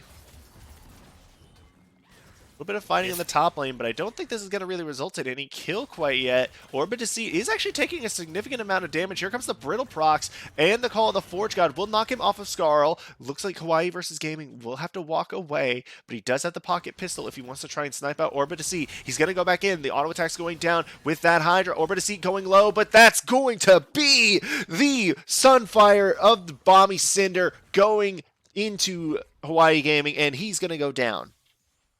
Yeah, unable to get the remount. I thought for a second he'd be able to get that remount and get back up and finish off the kill, but good job from the Orin to kill him right before he gets that remount, as well as really actually at this point doing well in the lane. I thought that he was going to have to back out of there, but he takes the fight, knows his damage and wins, so good job in the Orin. Absolutely, and it looks like now the side of Toon Squad are going to move over towards the dragon. There is a teleport available for Hawaii versus Gaming. This is the second dragon of the game for Toon Squad, and this is going to bring us to an Ocean Rift. Worth noting, I would double check to see that the game sound is not muted, Hyper. It is not muted. It's not okay, because there was someone in the chat. I hate to. It was not muted. It was just low. Somebody might not have had their thing low enough to hear it. And it does look like the Glacial Prison will whiff there in the mid lane as the first brick going to go over to Toon Squad in the bottom side to the surprise of absolutely no one. Yeah, they're really pushing this advantage, this top lane. And this top lane, just every time they see each other, they're just going to go fight. Yeah, it's like you have this angry Yordle and you have an angry Demigod. Neither one want to back down. Both are stubborn old men and too senile at this point to really give a crap. But now you throw in the Sejuani, and this just creates a recipe for disaster for Hawaii versus Gaming. He almost has Skarl back. There's going to be the Brittle auto attack to finish him off. And now K-Mantic is going low. Dilly Dilly trying to deal out damage, but his Primordial burst to take out Dilly Dilly. Black Shield onto Gold Waffle. It's not going to last him long, but he still just managed to get away by burning his flash. All I can say is, what? That was insane. I forget that Veigar does stuff. Every time when you play versus Veigar, like, oh, he's, I'm good. I'm at half health, and he's at 20, and he just presses one button and kills you. Yes, he does, and now Phoenix Fire in a lot of trouble. Last Callista NA pulls the Rend, pulls the Spear, and pulls Phoenix Fire to the realm of the dead. Yeah, the one thing that Callista, first of all, Callista's been doing very well in these past two games, despite her weakness in the general. Last Callista NA has been very effective at actually using her and using her effectively to apply pressure on lane, but the one thing that always kills me as Callista is you trading with her, and she starts auto-attacking you. and you're like, okay, we're about even. But you have to keep in mind that she has that rend, and oftentimes you see these fights, she'll just sit there and get a couple stacks, and then pop that rend and just finish people off really quickly. Absolutely. You have to respect the Ren damage when you're facing up against the Callista, just like how you have to respect the ultimate damage whenever you're facing off against a Cho'Gath. People forget, they have massive nukes that will shred your health bar to pieces. Same thing with this Veigar. Don't forget about, if we're going to include nukes, this Veigar with his ult, gonna pretty much the epitome of a nuke when it comes to low health targets. Yeah, I mean, it's an execute. It is a massive damage execute, and Hawaii versus Gaming cannot catch a break. Shockwave will seal his doom, but Orbit picks up his 4th kill of the game. Dilly really needed that. He did. It definitely did. But one thing I will say now, top lane is they're 6,000 gold behind, so it may not end up, and it's a tank, so it may not be the carry you're looking for, but is a shining light for this Imperial squad. If somehow this Orin is able to translate those 4 kills into anything in the later game, maybe they can scale up and actually get to a point in the game where they can team fight well enough to win the game. Yeah, they do have a good late game, but still, I would not bet against the Veigar there, as now Phoenix Fire and Dilly both got cut up in the baby cage, stopping any sort of re-engage, as that is actually a 3-level difference between K-Mantic and Phoenix Fire. Jesus. Look at the tower going to fall. Gold Waffle going to be engaged on. The Black Shield was there. Now the Fate's Call, not quite in time to catch him with the Black Shield down, but it looks like Golden God will be here to take down his Waffle brethren. Yeah, he is. They're trying to see if they continue to dive. Oh, here comes the fight. Imperial Archer goes back in. The Shockwave will actually catch both of them. Golden God is dominating, though. They do not have the damage right now to take out that Trundle. Here comes K-Mantic. Here comes the man with the nuke. That's going to be the call of the Forge God. It's not going to get really anyone at all. Last Callista NA might die in the process, but the Orianna of Dilly died as well. That is effectively an ace for the side of Toon Squad. They are dismantling them this game. Yeah, and this is one of the scenarios where the gold lead is showing itself. These fights, like that fight was well executed. They actually hit their abilities and they hit their engages in CC, but Imperial can't do anything. They actually just don't have the damage. They can't kill anybody, and frankly, Toon Squad can kill too many people. Yes, they can. I mean, right now, Shelly is going to probably get off this charge. No, actually, I'm sorry. The Dark Binding does prevent her from getting off the charge. Will it? Yes, it will. No, well. Yeah, it did. Onto the she get the charge off from the tower? The tower has no health. No, the second charge. Okay. Onto the inhibitor tower. Yeah, the inhibitor tower didn't take any damage. Let's say, yeah, it didn't take any damage, so she didn't get the charge off. Oh, I thought you said it did get the charge. I'm sitting here. Okay, that's my bad. I'm like, it didn't get the charge off. No. What we're agreeing here. We just don't know that we're agreeing. Yeah. Yes, we are. Right. This actually made a pretty early soul. They're gonna have a third Drake, and that means in 5 minutes the Ocean Soul will be up. And Ocean Soul is a very strong soul. It's one of the actual, in my opinion, the game-changing and game-winning ones. Mm-hmm. That and Infernal. I don't think Cloud or Mountain are that really like. They're very good. Don't get me wrong, but I feel like you can still play around them. But Ocean and Infernal are very difficult to play around. The Drakes are better than the Souls with Mountain and Cloud. Well, actually, Cloud is still just bad because they nerfed it. I feel so bad for the Cloud Drake. It is like the bullied youngest sibling of the Drakes, and then Riot gave it something. It gave it its opportunity to shine, and people loved it. But at the same time, people hated it. So Riot immediately nerfed it back into the ground to where it's now the most useless Drake of the 5. Yeah, it truly is. I remember actually... someone like Daddy Elder is disappointed in Cloud Drake for being so lackluster. I mean, not from a lack of trying, frankly. It's because of abuse from Riot, okay? I don't know if we're calling that Mother Riot, but Mother Riot has been pretty abusive to this Cloud Drake, which has affected his mental and his ability to want to ever do anything. Yeah, he's like your average silver Yasuo player. It's like, you might have the ability to climb, but it's like you just can't because of the mental block because you're playing Yasuo and everybody tells you that you're a bad human being. So everybody said... Well, yeah. I was just saying, that going 0-10 probably doesn't help your team either. I'm not going to sit here and criticize them for wanting to pick their champion, but I will say that that's how a Cloud Drake feels. So next time that you want to insult Cloud Drake, ladies and gentlemen, just remember, Cloud Drakes have feelings too. They do. They do have feelings. Yes, they have feelings, and it doesn't look like that Dilly Dillies are going to be heated today. He's going to get bursted down and just destroyed. Yeah, at this point, the Baron's finally up. This is one of those things where if you win too hard in the early game, it kind of just gets awkward because there's actually nothing to do. And the fact that there's no objectives up on the map. But finally, Baron is up. We basically can quickly just go for it off the bat. And if they can get Baron, they can finally probably push into the base and hopefully just go for the win. Yeah, I mean, they have 3 people on the Baron right now, and we all know about Kallista's ability to secure Barons in League of Legends. So it's going to be a very, very easy Baron, easy take. Hawaii versus Gaming just needs to survive here. He even had the charge. I don't think he needed to use the flash. That's going to be the Baron Nashor just going over to the side of Toon Squad. Yes, it is. And they'll be able to probably rack reset, or they may continue. They are 10,000 gold ahead, but I would still say why don't you go ahead and reset, use that newfound gold, and then push. But since the waves are in a good spot, they're going to go ahead and try to get a tower and see if they can get anything more.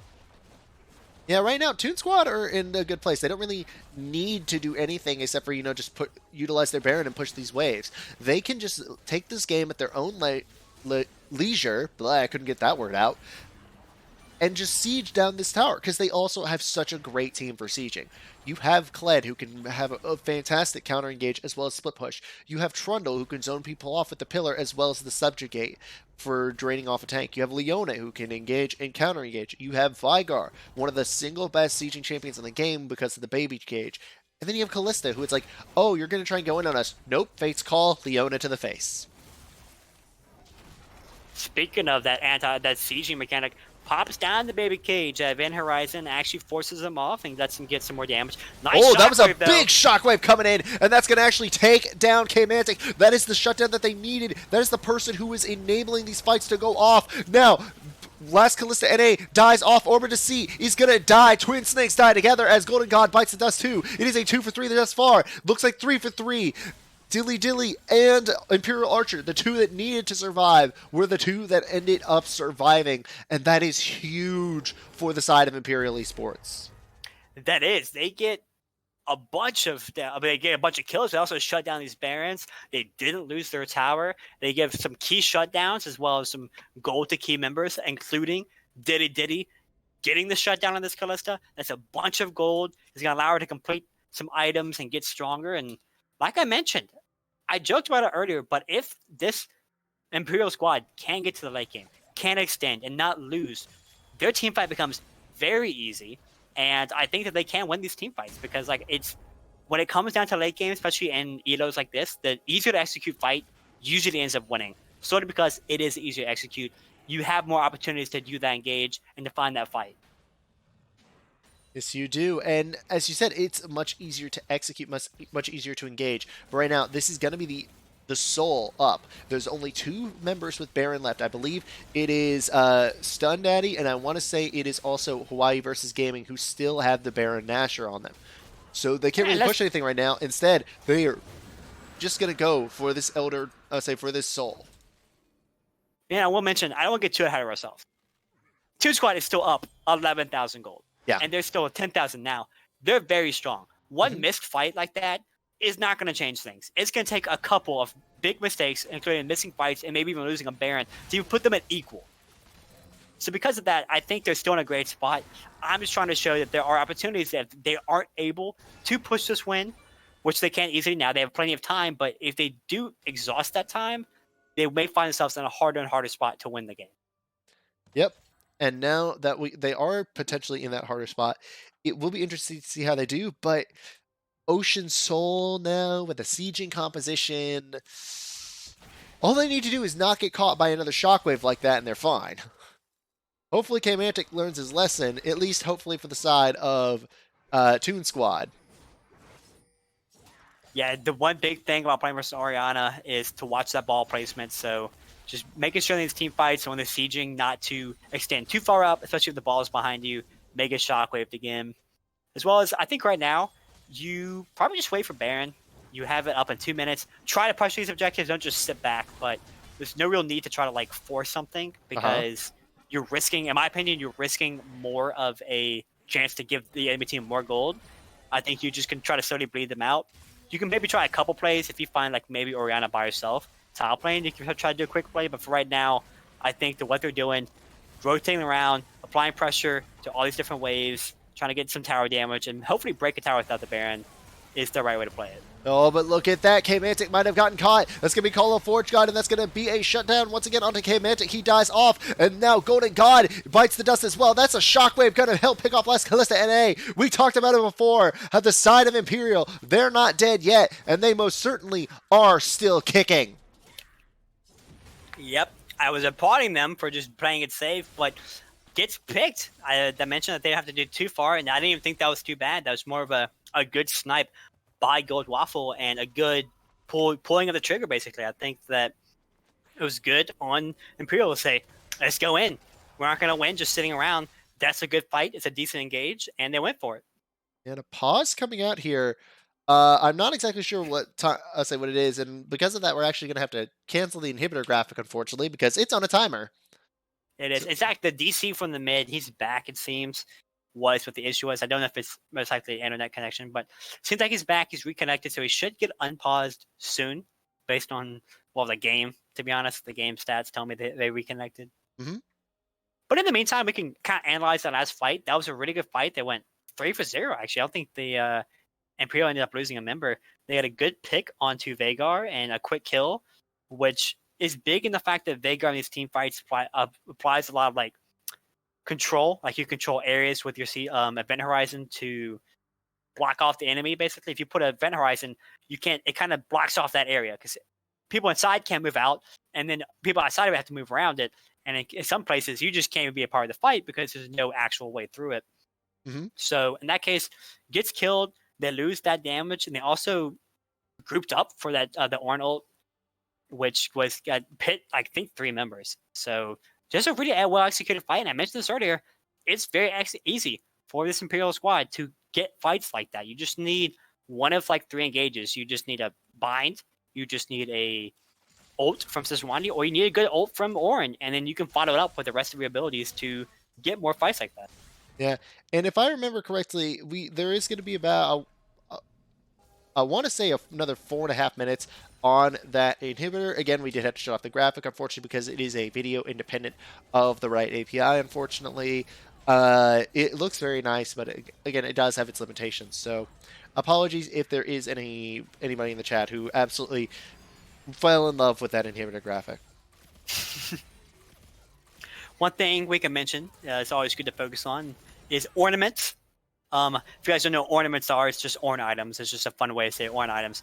You have, obviously, the Ornn, getting that Abyssal Mask, and the Sunfire Cape, the usual from last game, but you also see he's already upgraded the Luden's Echo to, I have no idea what it's called off the top of my head, Luden's Pulse for this Orianna, and he just finished upgrading the Zanyas, so good on his team to actually buy items that can be upgraded, or at least in an order that allows him to upgrade them. Yeah. Also, I did not know that it was Luden's Pulse. For some reason, I thought it was like Luden's Sonic Boom or something like that. But now Dilly is in a lot of trouble. That's going to be the Shockwave cutting him down, and Golden God actually gets caught. The dive back in. Killer Instinct helps Golden God get killed off. Golden God is now probably Gold 4 because he got destroyed in that fight. Speaking of destroyed, Veigar missed every ability except for his point and click ult and almost killed the Kai'Sa. Yeah, the Kai'Sa didn't die. If she got tagged by anything, I think she would have died. But luckily, probably. Oh my God, that's a Baron. Direct the camera. Thanks a lot. Yeah, thanks a lot, direct to camera. Yep. Right, fix direct to camera. Well, they got Baron. Yeah, they got Baron. Yeah, the other person doesn't have it is the Trundle, but frankly, that's not important because you really just need it on your damage cheaters, or at this point, you have 4 members, that's fine. Trundle's going to be with the team anyway, so he's not going to be like needing it to split push, so it's really not that bad, but getting Baron is going to hopefully allow them to actually break the base this time, cross our fingers. Mm-hmm. You know, with the Baron, though, that, as you said, that does create a situation where I don't know that they can really clear this off. They have to get another one of those big picks, another one of those big fights with Dilly landing, a Shockwave onto multiple members, getting K-Mantic and Last Callista in the process. If you don't, you're pretty much dead in the fights. And that's not mentioned that even if they get that great fight last time, the inhibitor did go down. So that means that Infernal It was a has 4v5. to deal with that. Imperial, sorry, has to deal with that, which means that it makes it harder for them to defend these outer turns, inhibitor turns. Yeah, it was a 4v5, and both games have really started with one team winning the early game hard, and then conceding the mid game to their opponent. Right now, the tower has fallen, and we're seeing more of that mid game where it's like they are still ahead, obviously, but they are in a position to lose here. That's going to be the Glacial Prison locking down K-Mantic, but Golden Waffle is already dead. Hawaii versus Gaming does pop that charge, but it doesn't do a damn thing. Dilly Dilly getting chased down by Hawaii versus Gaming, who is on a suicide mission to end the game. He's going to hunt them down. We'll look at Callista's just winning. Oh, so yeah, look at the base. It is last Callista NA being the last hope for his team, and on the base, that last blast from them should do everything that they need. He takes down Imperial Archer. It's gonna be that last final tower going down in that red base. And guys, as my partner predicted, we are going to a game 3. Heck yeah, we are. And for me, I'm personally excited. That means we get more games like this. Yeah, we get one more game like this. More games, as in more game, as in one more game. Yeah, just a single more game. One singular more game. But still, that's great too, because it means we get to finally see who takes the cap. We got 1-1 now. It's tied. Both teams can say, "Oh, I just thought it was a fluke." So now it's who actually is the better team. Nah, get out here with that fluke crap. What'd you say? I said, don't even try and catch me with that fluke bull crap. No. What are you talking about? Imperials sitting here like, we let you win that one. We want to make it competitive. Fluke. Meanwhile, Toon Squad's like, we let you win the first one. Fluke my ass. Yeah, but jokes aside, guys, that was a good game by Toon Squad. Mm-hmm. They actually effectively kept the lead. They had a couple slip-ups, which I think is more on Imperial to finding disengages with their competition and try to find these fights. But at the end of the day, gold lead is a gold lead. And if it's too high, it doesn't matter how good of a fight you have. You just have no damage. And they have too much health. And they have too much damage. And they just blow you up. And I think that's what really attributed to this game, with Imperial getting a good lead. I mean, Imperial Toon Squad getting a good lead. I mean, there was a little bit back and forth, but I think they actually, compared to last game, they did a better job of getting ahead early and keeping the lead, and then basically progressing to a win. They got both the Barons, they got the Dragon Soul, they had good objective control. They only gave up one Rift Herald, which was not that bad of a trade when you got a 3-man dive bot to get 2 kills. So I think it's very well executed by Toon Squad. Anything really stick out to you, or anything you want to point out? Not particularly, except for that we are about to go into a short break, ladies and gentlemen. We'll be right back with the third game of this Infernal League series, Game 3 between Imperial Esports and Toon Squad. We will see you then. We'll be right back.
And cue the ballroom music, ladies and gentlemen, because Hyper10sion and Blue Llamas are back here on the stream. It is time for the climactic, the final, the conclusion to the series, Game 3 between Imperial Esports and Toon Squad. I don't even want to waste time in terms of getting any more setup. You've been here watching the games, those 20 of you who have been sticking around. No idea what happened earlier where we went from 37 to 16. Not sure, don't care. Right now, it is here. It's about you guys getting to see this climactic Game 3. Llamas, we're in pick ban. Yes, we are, and we see the Kalista ban. Finally, it's been 3 games. It's been 2 games, and Kalista's popped off all games. So finally taking that away from the champion.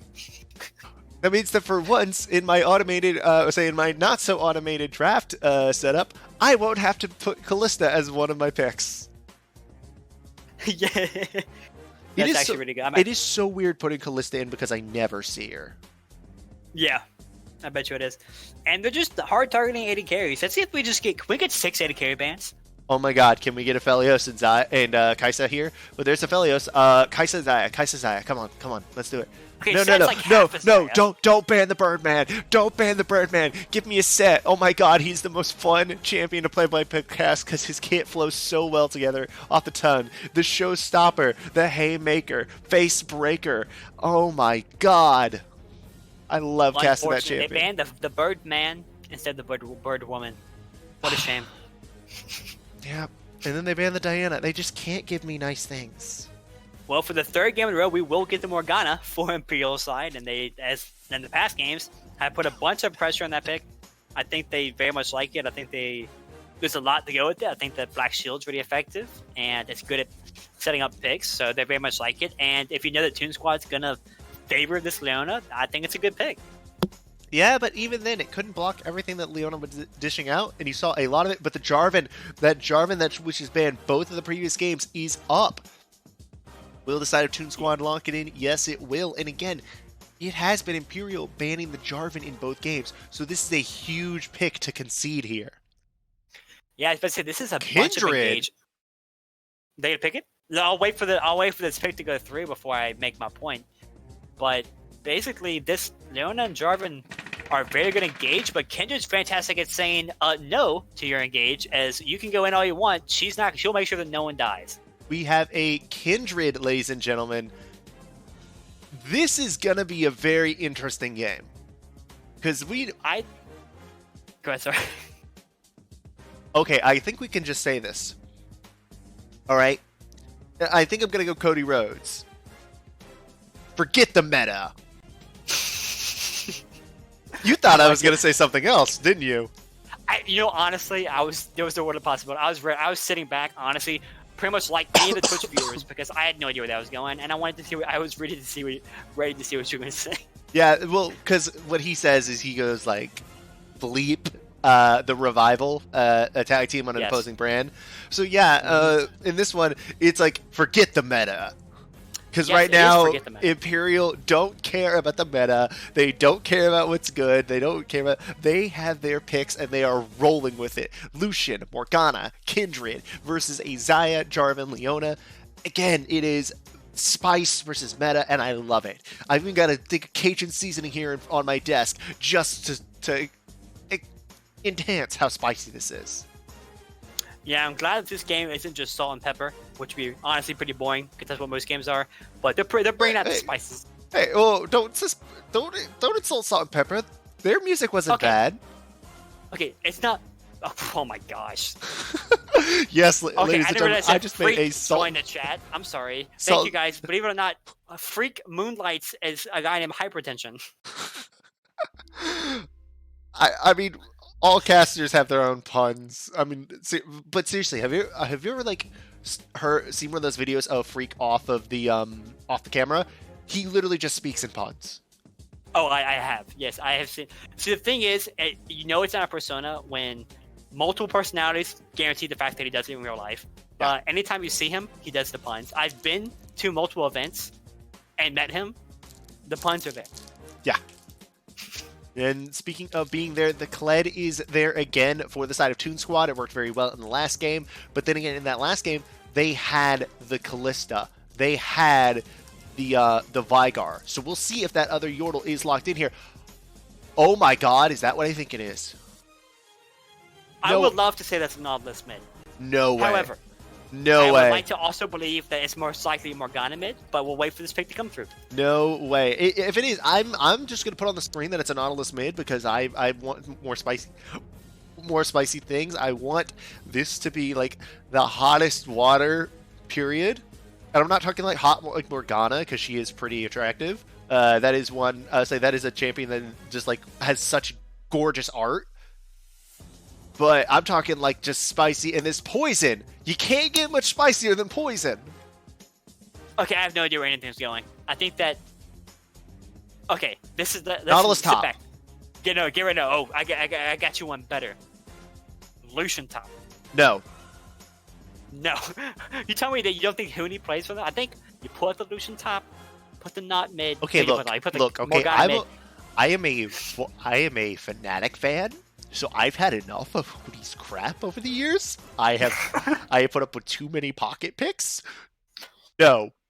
Ziggs! We see Ziggs! I no joke, the other day was thinking about the fact that I had not seen a Ziggs in so long, I forgot he existed as a mid laner. Yeah, we've literally had this conversation last week.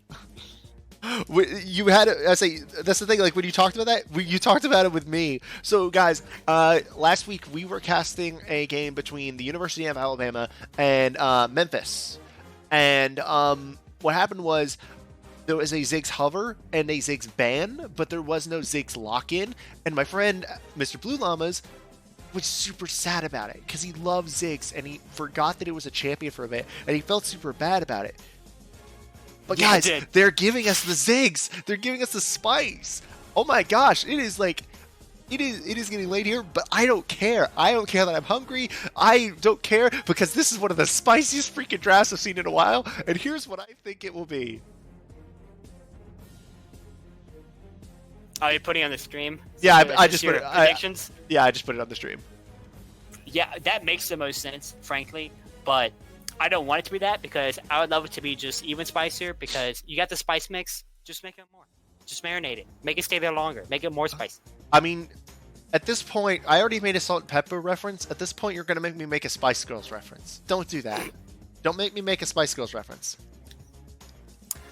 Yeah, one thing I was going to say is like, okay, Toon Squad's got a pretty simple comp, pretty straightforward engage. Bam, Ziggs. Long range poke. The ult, oh my gosh, Jarvan ult plus Ziggs ult. If no one has flashes, they're going to get absolutely nuked. No, Like, you know what's even better? What? Okay, what's even better than that is Kled ult into Jarvan ult, into Leona ult, into Xayah ult, into Ziggs ult.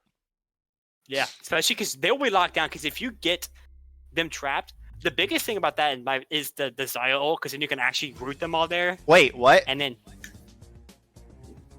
what?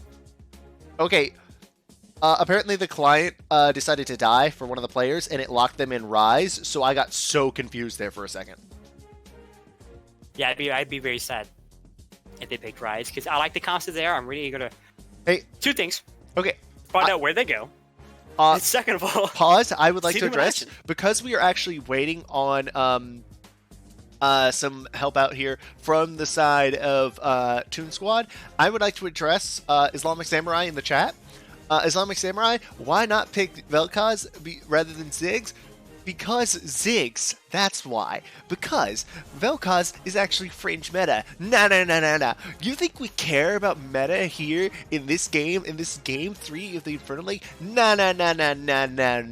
What do you think, this is Upsurge? No, we don't care about that here. We want the spice. We want the stuff I don't get to see anywhere else, and you shut up about the freaking Vel'Koz. I'm sick of that champion after seeing it so many times on Earth. Wait. Yeah, wait. What? What?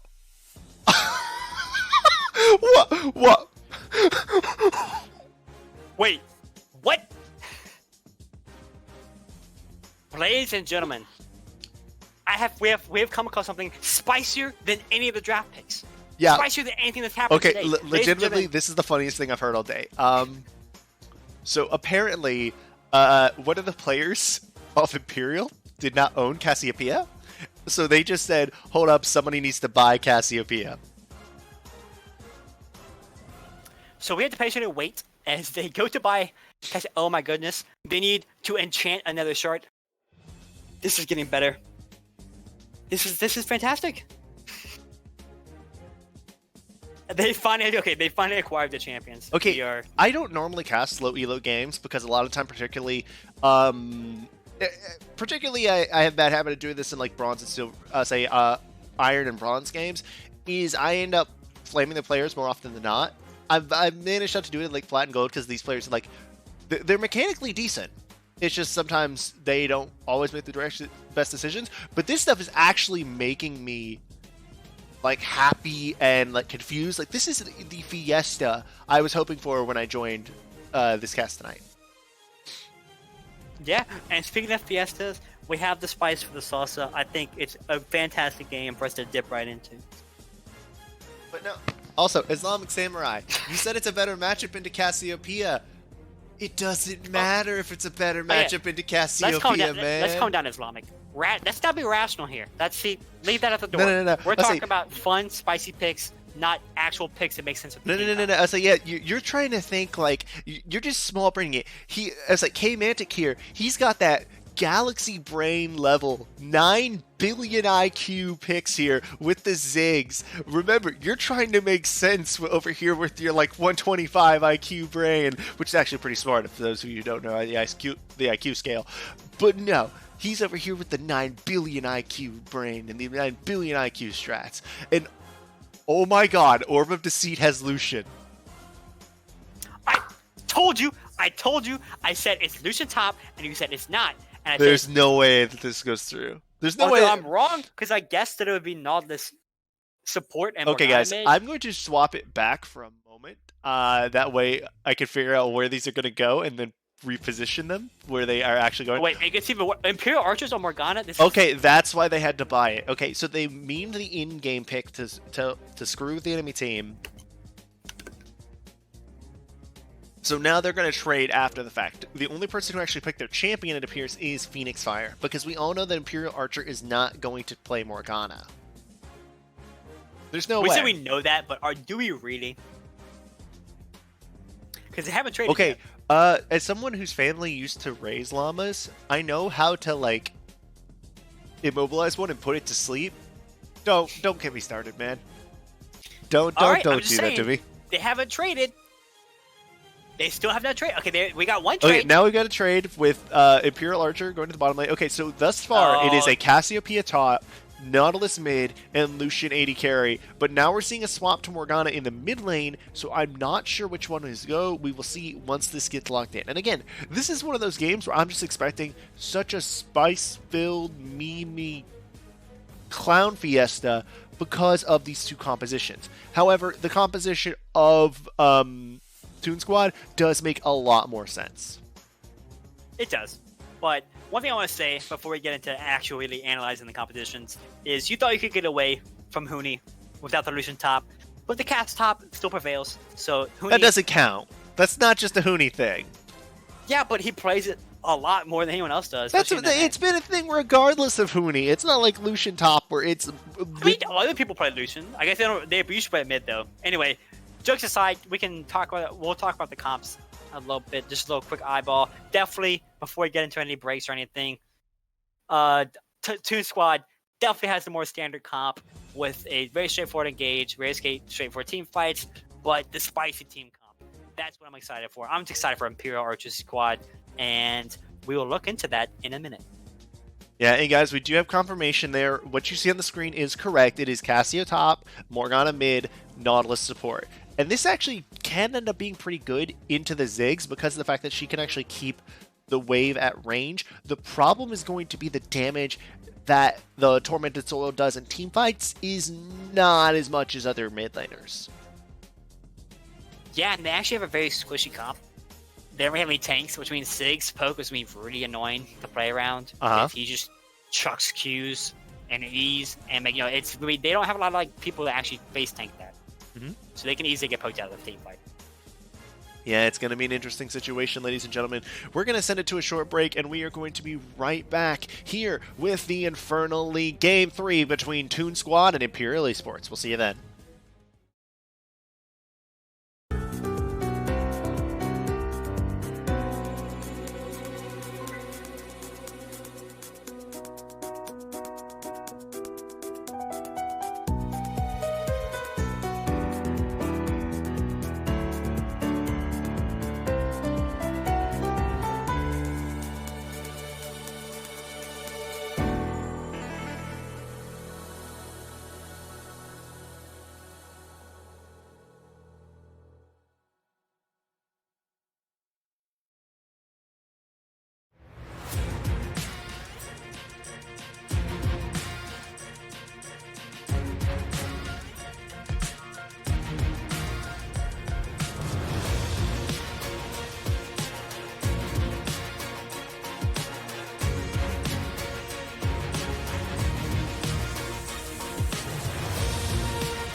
And we're back, ladies and gentlemen, here on to Summoner's Rift, as we do see that the teams are hopping onto it, getting into that 5-point setup. They want to make sure that no shenanigans happen whatsoever.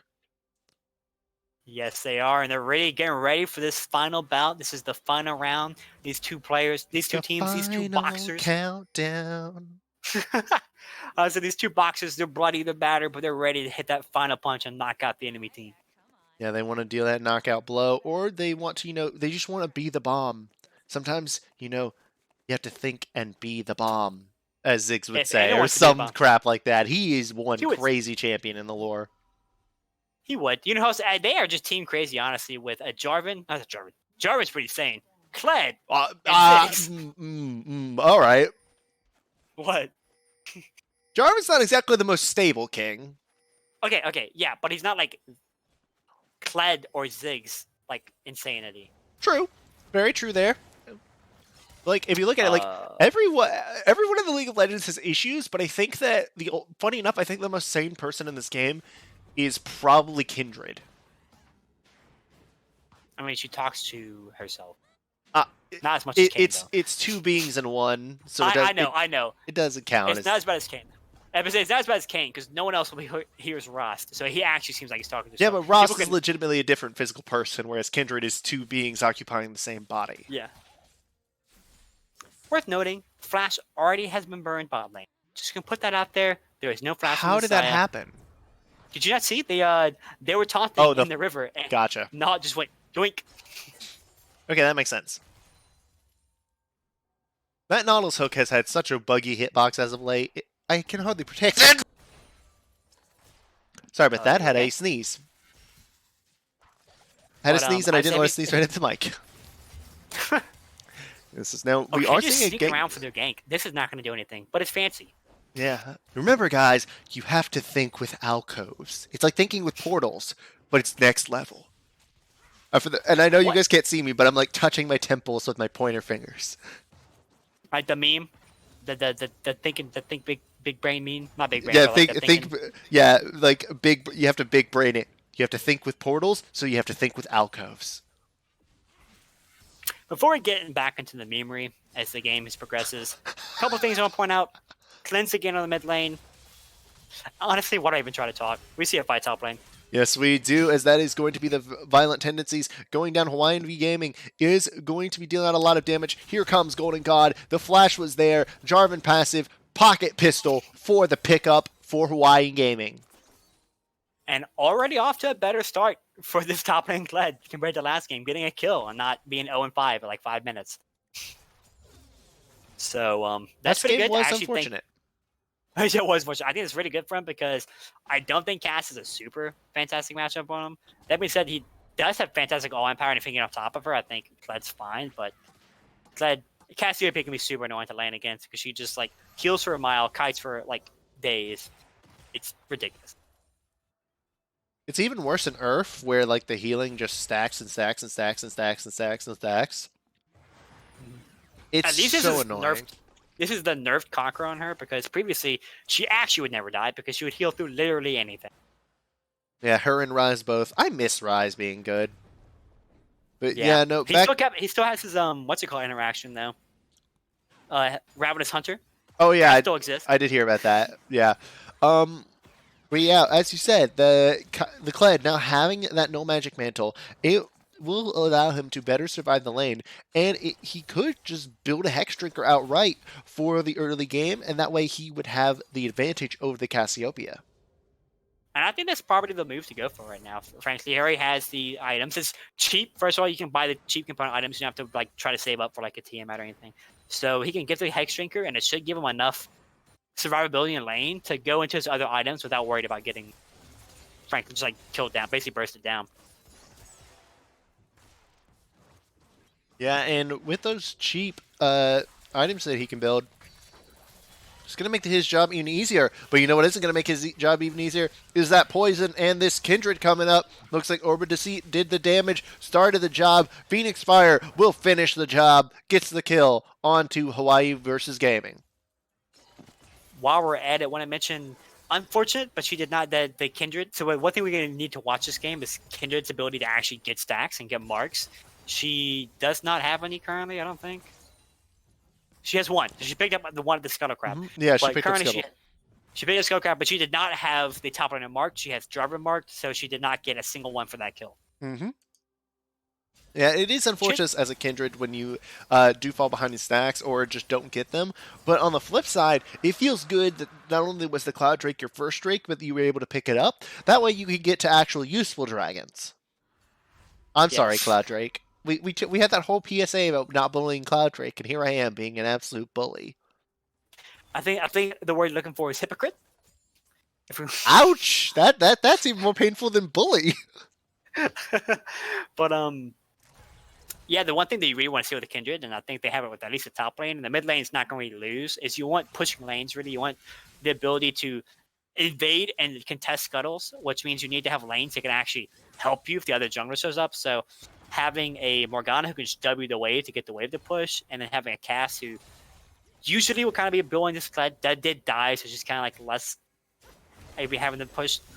Ooh, she actually got the Scuttle Crab there. Yeah, here we go. Also, you talked about how the mark was on that Jarvan. One more auto attack will actually do it. The flash. Can he get the lamb's leap? We'll have to see. Stun Daddy does lock down Imperial Archer with those stuns for the longest time. Stun Daddy now might be in a little bit of trouble. It does have to does not have flash available, so it looks like it's gonna be first blood here. That's gonna be the dodge out. Imperial Archer picks up Stun Daddy. It does. See if this Kalista can try to finish off a kill on the backside. Yeah, as Hawaii V Gaming is just trying to get whatever he can. That was a weird interaction with the Petrifying Gaze there. Here comes Phoenix Fire once again. Here we go. Another kill for Phoenix Fire. 2-0 for the Kindred. Unfortunately, neither of them was a stack. That was one of the weirdest fights I have seen in a long time. It is weird. I don't even... The weirdest thing to me was Kled getting stunned, but then getting knocked off Skarl, which made it look like he was facing the other way, but he was still stunned, and it was really weird to me.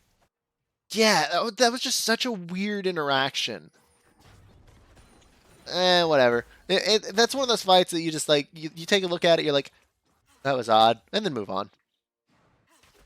I will say, while the Kindred did not get the marks, I think 2 early kills in her is fantastic. I think she can scale very well with her marks, but she also is a good marksman. I think she is kind of a niche jungler. You don't see that often, but she's very good in the like.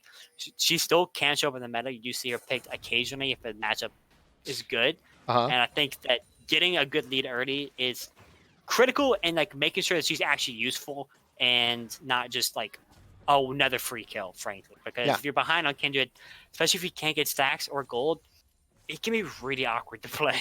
Yeah, like, the Kindred are one really unique playstyle. Having that hunting mechanic just makes them so awkward to play at times, particularly if you're behind. But when you have this 2-kill advantage, even if those weren't your stacks, it means that she can actually duel Golden God when it comes time to fight around those stacks in the jungle. Yeah, she can. She has the red smite too, which is really big, versus the blue smite too. So she has the smite advantage in the 1v1, which allows her to do the DOTS, but also get the reduction in damage. But she also has the, which is the big thing. I was going to mention something, and I'm drawing a blank, and it's bothering me. I'll come back to you guys if I remember it.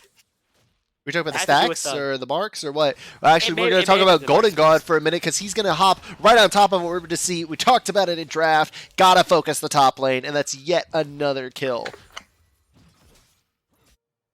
In the meantime, blue team. Oh my gosh. Right now, the side of Imperial Esports really hasn't been able to do anything in response. Looks like the Kindred is going to walk up to see if she can sort of negate the push, but there's not much that she can really do. See, now you've got me calling them a she. It's a dude and a woman. Dang it! Okay, but Kindred's the main person as a female, so that's why I call it a she. No, that's Lamb. The unit is Kindred. I'm the lore guy. I should be on top of this. Yeah. I know it's Wolf and Lamb. That's what I was gonna say. That's the joke was gonna be that Kindred really embodies the feast and famine playstyle, and the fact that she physically has lore kits around, like like little things about feasting and famining, but like she actually does feast or famine. The fact that you need to get kills to have early impacts, or else you'll just really look bad on the champion. Yeah. Or like any other Kindred player that isn't, I want to say Forest Within is the Kindred one trick. And he is the one trick. Okay, I couldn't remember whether it was Forest or someone else. But he's the only guy I know that actually plays Kindred and plays it decently well. I think there's one guy in like Diamond 2 that does it decently, but not enough to where you actually can justify picking it most of the time. Right now, at the stall of the game, I would like to see the team start to like control the waves and make sure to push them up, give them priority. That way they can go fight around this dragon, as it looks like the side of Toon Squad don't even want to wait for that. That's the Lamps Respite, saving off Golden Waffle. The engage is there, and Golden God dies instead of Gold Waffle. Perfect protection from the Kindred. But now Orb of Deceit, he's in a lot of trouble. He's gonna put down the Twin Fang and the Noxious Blast, but here comes Hawaiian versus Gaming. Can he manage to save himself? No, he cannot. Hawaiian versus Gaming does pick up the kill, but it will be Imperial who take the dragon. Yeah, so he's equalizing the Drakes and then equalizing the kills. So a little back and forth. Actually, I don't think it was equalizing kills. I think Imperial ended up getting 2 kills on that. I mean, Toon Squad got 2 kills on that one. No, it was 1 for 1. No, it was equalizing. Yeah, I can see. Frankly, I can see a little bar at the top. But it was so they get ahead. You'll get the ahead, and I'll have the Rift. That's actually I forgot about that. She took that a while ago, but Kindred finally able to put down the Rift Herald, which will it's still playtime, so they'll get a good amount of gold off of this. However, the rest of the bot lane and Jarvan are there, so I'll see if we can't see because directed camera, but I don't know if they were in range for the plates, and I can't really honestly tell you. Yeah, right now, though, a lot of those plates did end up going down in the bottom lane. It's going to be a pretty big push via Shelly, and it all results from the fact that Phoenix Fire is popping off this game. 3 kills on the Kindred, a champion that demands you to pop off. So overall, that's just immaculate play there. Yeah, I really enjoy seeing. I think Kindred is we've mentioned a lot. I think we've kind of beat it into the ground. How I guess you could say that it is a dead meme. No, I know you're going to this. You can go and say it, but I just did. I disapprove. Okay. You cut off. We better not cry wolf anymore. Okay, you know what, guys? Else the viewers will just be lambs to the slaughter. Please leave. Well, I would, but I'm the streamer. That is true. That I will give you credit. Those are good puns. You didn't hear from me. Yeah, damn right they are. But you know what else is good thus far? Again, Phoenix Fire's Kindred. It has been really well. It's been moving around the map really well. It has been farming really well, being in the place it needs to be, and that is something that you really want to see. And when you can see a team follow up on it, when Orb of Deceit is soaking all of this pressure, yes, he's going to be behind a considerable bit, but he's not going to be useless because he's a Cassiopeia. Yeah, he's got a good. His grounded is big. You have his good zone control if it's grounded. His Miasma W. The ult's good for setting up, actually disengaging or just basically any point. You can either flash ult engage. If the team tries to engage on you, you can pipe your ult. Well, seeing the ult, see if it comes out here. Yeah, it doesn't look like the ult is going to come out there, and nobody really does in the process. It looks like there's also going to be a gank onto the bottom lane. I think Imperial Archer and Gold Waffle would easily be able to get out of this. Yeah, it was pretty spotted, and they're in a pretty safe spot, not really needed to push up. But back to the Kindred thing I was going to mention was that he's performing very well. He's got his 4th stack, his 4th mark, which means he's hit the bar. The first 4 marks on Kindred give you the most effect for your marks. They give you 75 range instead of 25 bonus range. So getting that 4th mark means you kind of hit the good point. After that, marks are just any bonus marks are just a luxury.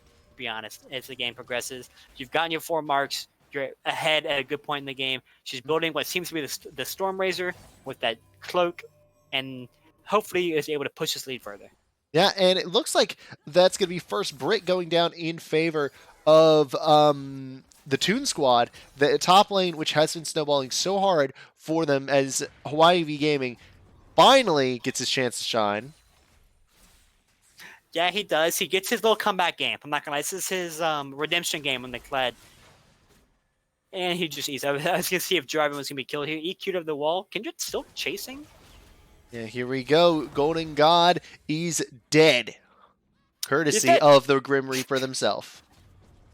Well, we've mentioned it before, but the Kindred continues to grow. She's now invading and taking some of the camps away. She's building a CS lead. She has the kill lead, and she'll see if she's able to use this pressure, this advantage, to actually affect her lanes. She has a lot of the gold. She has 4 of the kills, and the majority of the gold lead is on her. So let's see how, or them, should I say? Okay, it's the pairing, because now you've been getting a little tilted off that.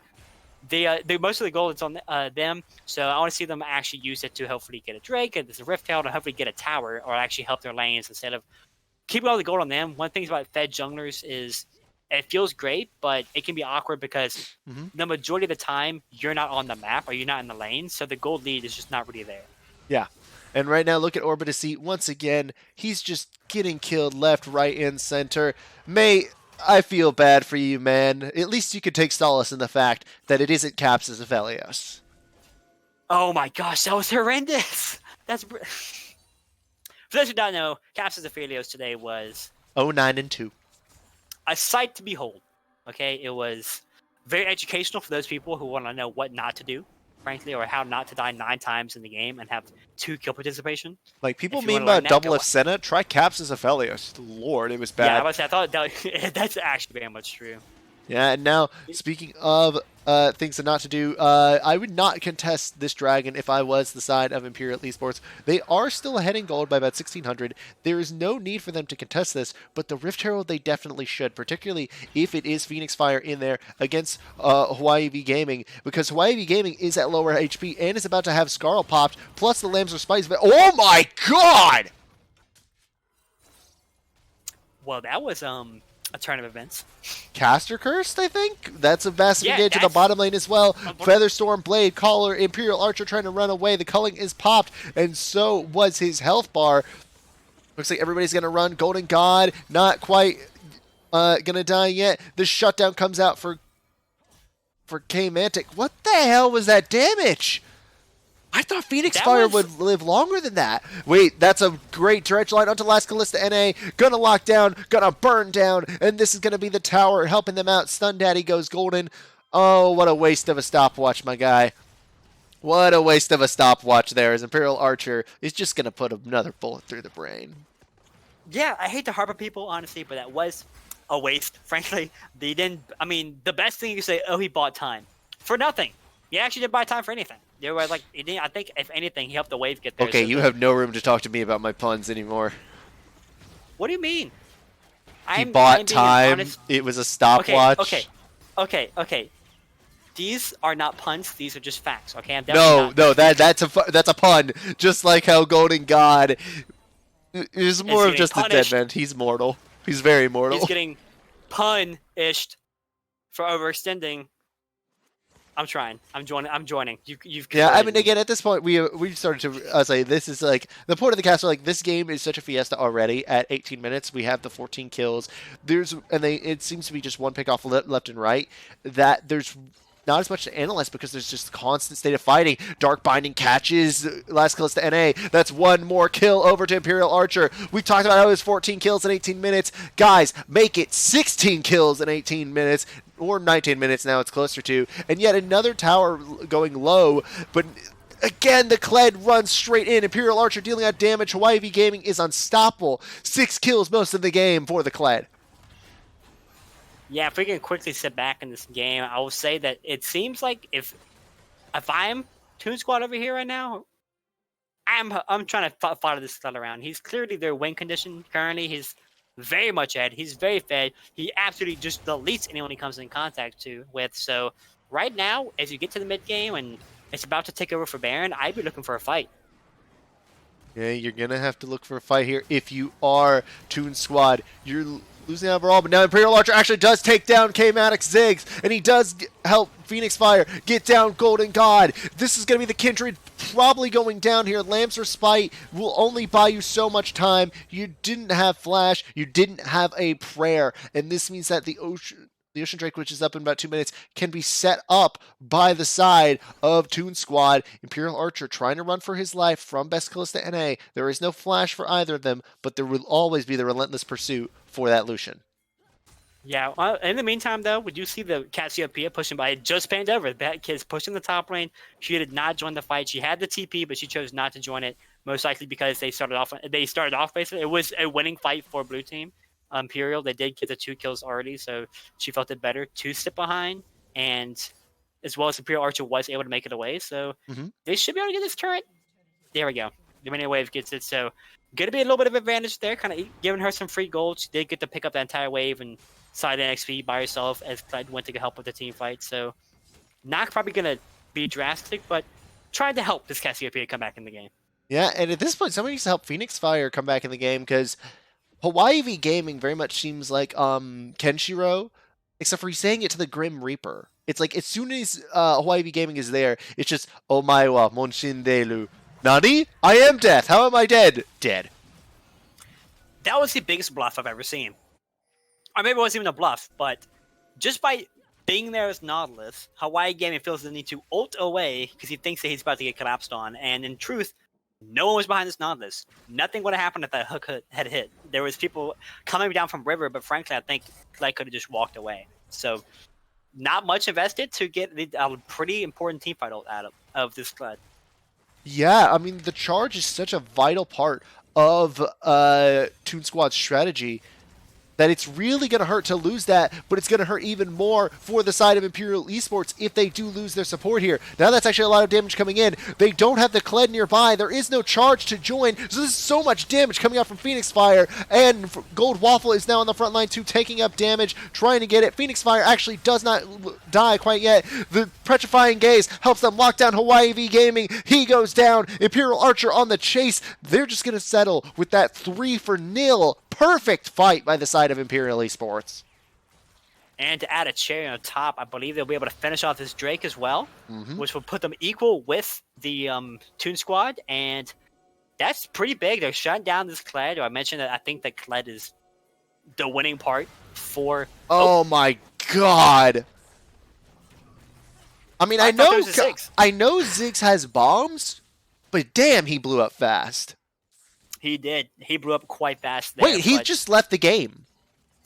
I'm going to hope and say that I'm going to put out there, it's only the mid laners who seem to be disconnecting. Did you see that? Did you see that survey the other day?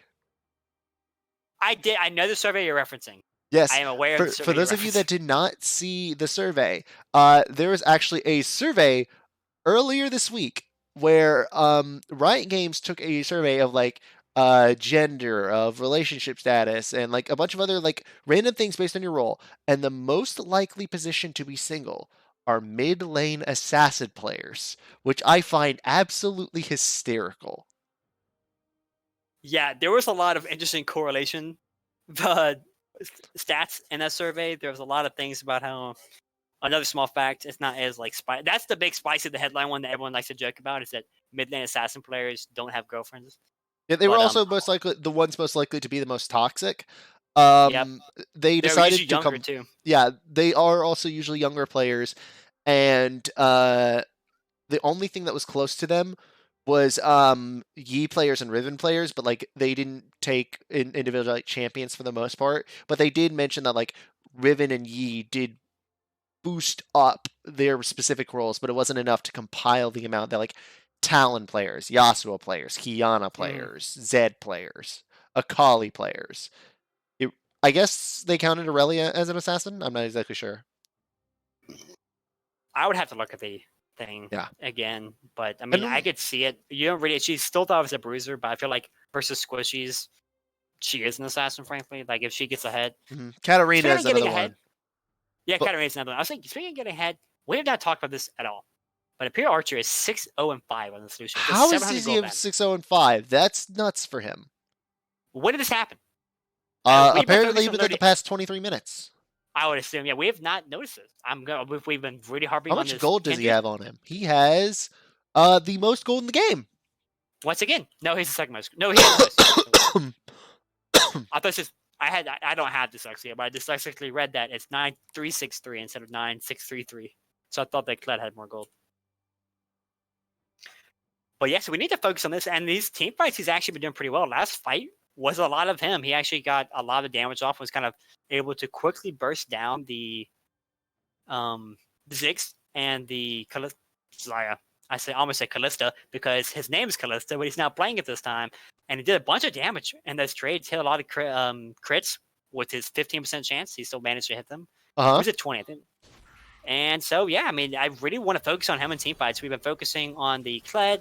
We've been focusing on we've talked the Kindred and the Cast a little bit, but this Lucian is doing very well for himself. Yeah, he's but behind a little bit in CS, but he's doing in these team fights. He's effectively able to get these kills. But the question is, how long will they be able to keep this up? They fall off pretty hard come the late game, so they need to finish here probably within the next 5 to 10 minutes, or else they risk getting outscaled because the Ziggs will continue to deal more damage in the late game. The Xayah will, but right now it looks like Imperial Archer, he heard me talking! The man understands the plan! I'm not saying caster curse, but No. It was the psychic caster powers. No, sorry, not caster curse, caster buff. There we go. Yeah, it was the caster buff. My thoughts just psychically teleported into his head, and he was like, "I need to kill this Xayah now. She's out of position."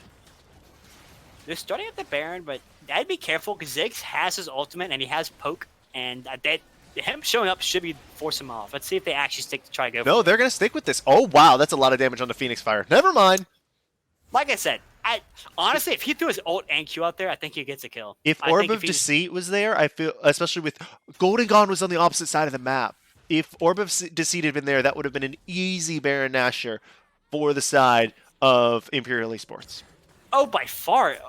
Honestly, you already need if I had to trade someone, I put the Cassiopeia for this Morgana anytime. I'd take her out of there.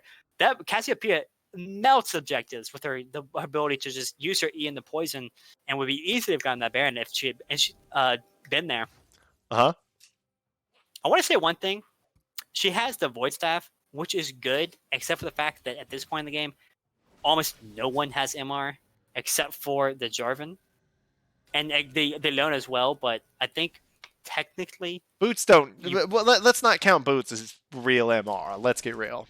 I'm just saying that, like, the general line of thought in the game is that you don't want Void Staff if the enemy team has less than 100 MR.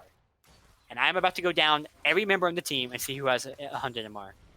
I would imagine maybe Nautilus and maybe Leona. No one else. I think if he is going to turn that into a Morello, I think LS would... cry. Lose his mind. It's actually Kled and... Kled has 100 MR, really? It has to be base. No, because he has the Hex Drinker and the boots. Okay, that makes sense. Because the boots carry, like, what, 25? Yeah, 25. Yeah, so 60. Yeah, that makes a lot of sense. So I actually go back on that. It's actually probably not bad because he's going to be base the... Wait, this one, they don't see it. But they see it now, but I don't think anyone's in position. Ziggs, he's probably thought his ult. Wait, no, there's no Xayah there.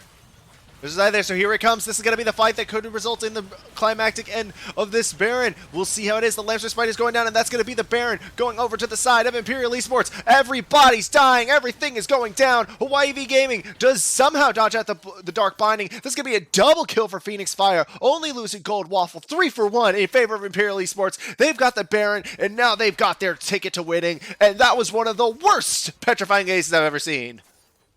Yeah, not even in range. Like, it wasn't that he wasn't facing. He actually just was not in range because his slow didn't hit, which means that he was in range and no damage was taken. But they're going to quickly go ahead and get this turret. They got a bunch of kills off that. One thing I want to point out, the ult from Kindred, I'm like, oh, this will stop the Baron. It actually did not affect the Baron. So while Jarvan was attacking the Kindred just smited the Baron.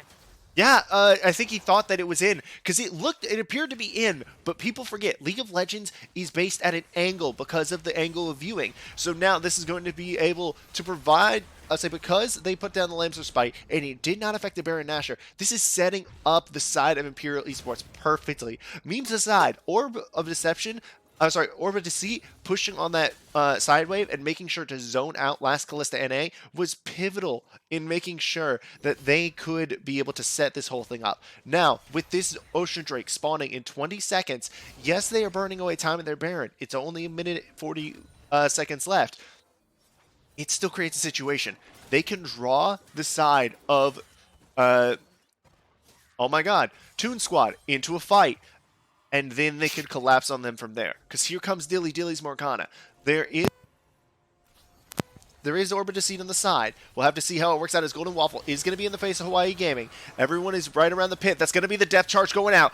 Golden God jumps in, but he decides to back out instantly. The stun landing onto everyone. Looks like Phoenix Fire might die for the sins of his team, and so will Golden Waffle. But on the other side, look at the solo laners. They are pushing this Baron buff as hard as they possibly can. That's at least going to be a tower in the top lane going down. Yeah, see how much I can get off this before the enemy team backs. I don't think they'll get too much. The way we get pushed into mid tower, I don't think Morgana will be actually able to finish this. If she stays too much longer, I think she may be in danger. I think the minions will actually get it. They did. I was worried that Here we she go. has no E. She had the flash. Did have to flash, but I would say it's like to get a to give up a flash in return for an inhibitor tower. I feel like that is extremely worth. I think, especially for their competition, you could say in some scenarios it's not as like you may not view it as worth, but on Morgana, who already has a black shield, most likely she's not gonna be flashing in a team fight. She'll just be popping Zhonya's and ulting, which she doesn't have, so she'll just be ulting. And hopefully she gets a stopwatch soon, at least in my opinion. I don't think she will. What'd you say? I really think that she's just gonna try and finish a death cap out here. That would be important. But I was gonna say, let me finish my main point because I go off tangents. I see things like, oh. What I was gonna say is that they don't have a really good tank or anyone who can like really, basically they have a tough time sieging because they're all short range and they have like some abilities like they're just really squishy and you have to be worried that if you try to siege that you'll just get hard engaged on by this Imperial squadron. I mean Toon Squad. So getting that tower down means that they can easily push up into the base without being worried about like, getting caught in the turret by the CC that's everywhere on this Toon Squad. Yeah, Toon Squad do have a lot of CC, but they have not found ways to apply it yet. That Kled is really the only avenue of damage. Right now, Last Callista NA is a full level behind Imperial Archer. He's 3 levels behind Dilly Dilly. There's really not much that Xayah can do right now. And even the Ziggs is a full 2 levels behind. Dilly Dilly does pop down. He does have the Soul Shackles, and he's surviving so long. Here comes the charge, but it was onto Gold Waffle, the tankiest member of the team. That's Hawaii B Gaming. Taking down so fast. Here comes Orbit to see. Does pop down the Miasma. Everyone has to retreat. The dredge line goes wide, and it is the side of Toon Squad running away from Imperial Esports. So the Kindred ult's still up. If they want to be really cheeky, they could try to like use it to like guarantee this turn. I would not recommend it, but it looks like they'll just get it uncontested anyway. The joke I was gonna make was that the Jarvan engage actually didn't look that good. I was right. He jumped onto the Morgana and then realized that he had not trapped the Morgana in there with him, but rather trapped himself in there with the Morgana as he was getting immediately destroyed by the cutting from Lucian. Yeah, he got locked in really quickly, and I would actually not be surprised if they used the Lamb's Respite just to heal themselves up here before the impending fight, because here comes Stun Daddy going in. Does land onto Orbit to see. That's a lot of damage there. That is actually a picture-perfect Lamb's Respite, as Orbit to see actually takes out Golden God immediately, as does Hawaii Gaming. That's the carry down. That's so much HP down. Imperial Archer helps Dilly Dilly go on a killing spree. Morgana's 3-1-13. What a freaking performance from Dilly Dilly in this game. And let's see if they can end it off here. They're going over towards the mid lane. The inhibitor is down. I think that's it. And I believe that should be the end of the series. We'll see if this, the only chance I have is if Ziggs is able to cut this wave. He has AP and his super minions, which have negative MR. So if he's able to...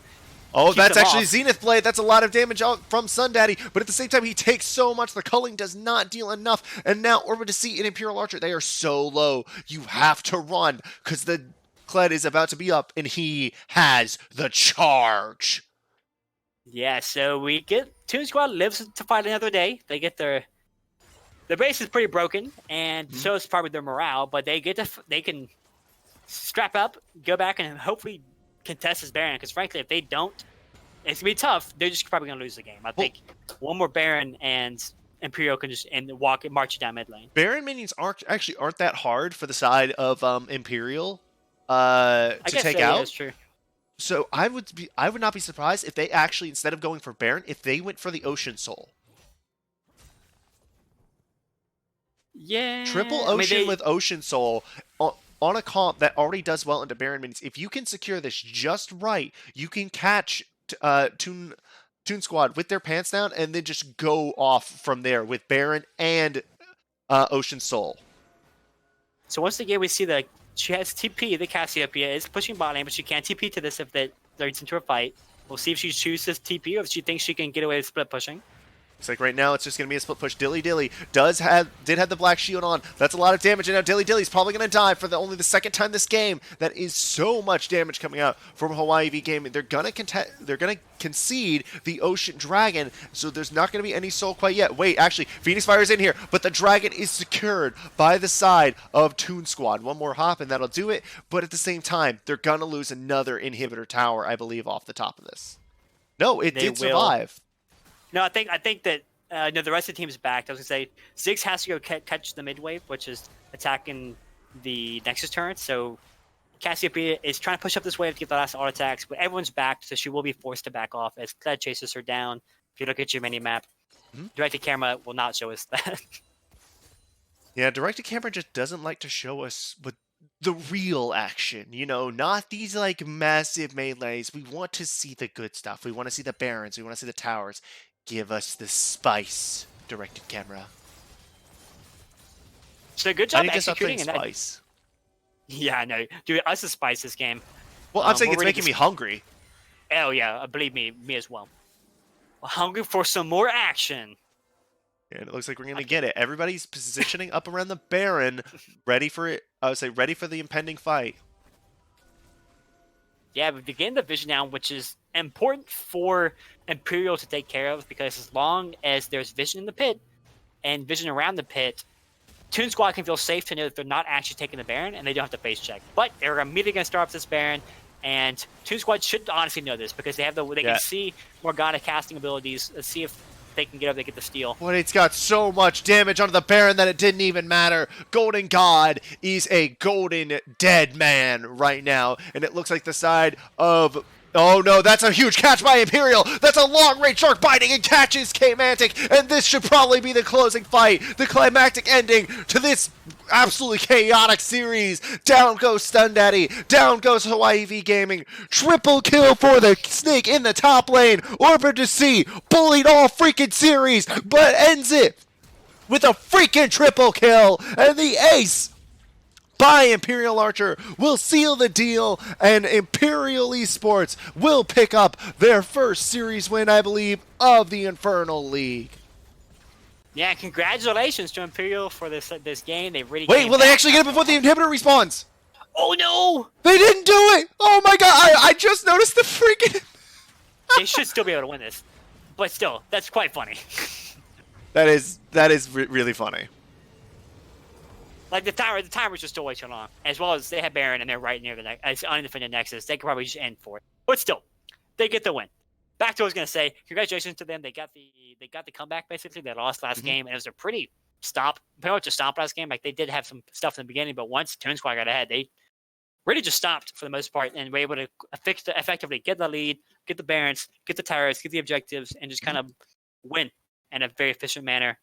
And I really enjoyed these games. I really enjoyed Imperial. I think Imperial was never down to not fight. They were always down to fight. Even in the games they lost, they were just going in, going hard, and looking for those fights. And that's all I care about. Is that the teams having fun and not giving up and going for the kill. Yeah, and now I have a question for you. Who is your MVP for the series? And why is it Dilly? I wish I hadn't checked. I actually panned off the stats. I was trying to look for something. Honestly, I think that in each game there was effective. Like, a lot of the games had a lot of Fed members, but if we have to choose someone, I do think Diddy was a rock for Imperial games. On his Orianna, even in the losing game, he had good shockwaves. He was able to help his team out in fights. As Diana, he got super fed, and as the who did you play last game? I'm completely blind. We just played the game, and I completely. Well, that was a mistake, ladies and gentlemen. That scene.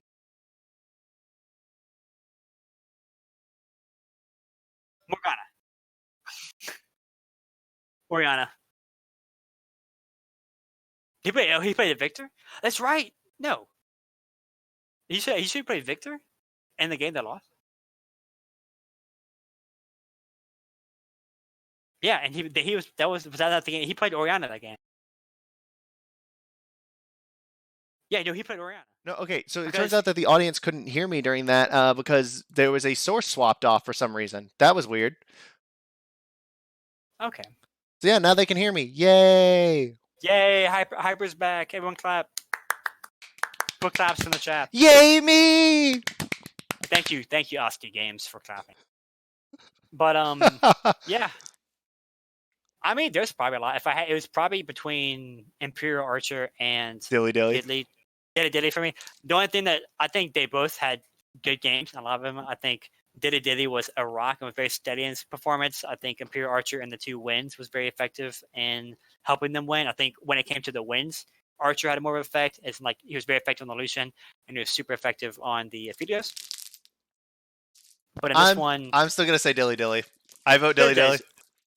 I think he was very effective, and I'll agree with you on that vote. Actually, you know Yes. what? You know what? I'll vote Imperial Archer just so we make No. Why? Do you need a meme? I'll vote Diddy if it's for a meme. Other than that, I do think it's. I'll give it to Imperial Archer because he was there a huge part of the damage sources, and I think that in the games where they won, he was a large impact of reason for why they won. Yeah. All right. Well, it is a split vote between Imperial Archer and Dilly Dilly, then, ladies and gentlemen. And with that out of the way, that's actually going to be it here for us at the at the Infernal League. I don't know why I kept saying Imperial League match between Imperial Esports and Toon Squad. Thank you for joining us here today. Thank you to Mr. Blue Llamas, my co-caster, for joining me on this cast, and thank you guys for having us. With that out of the way, I've been Hyper10sion. Goodbye and good night.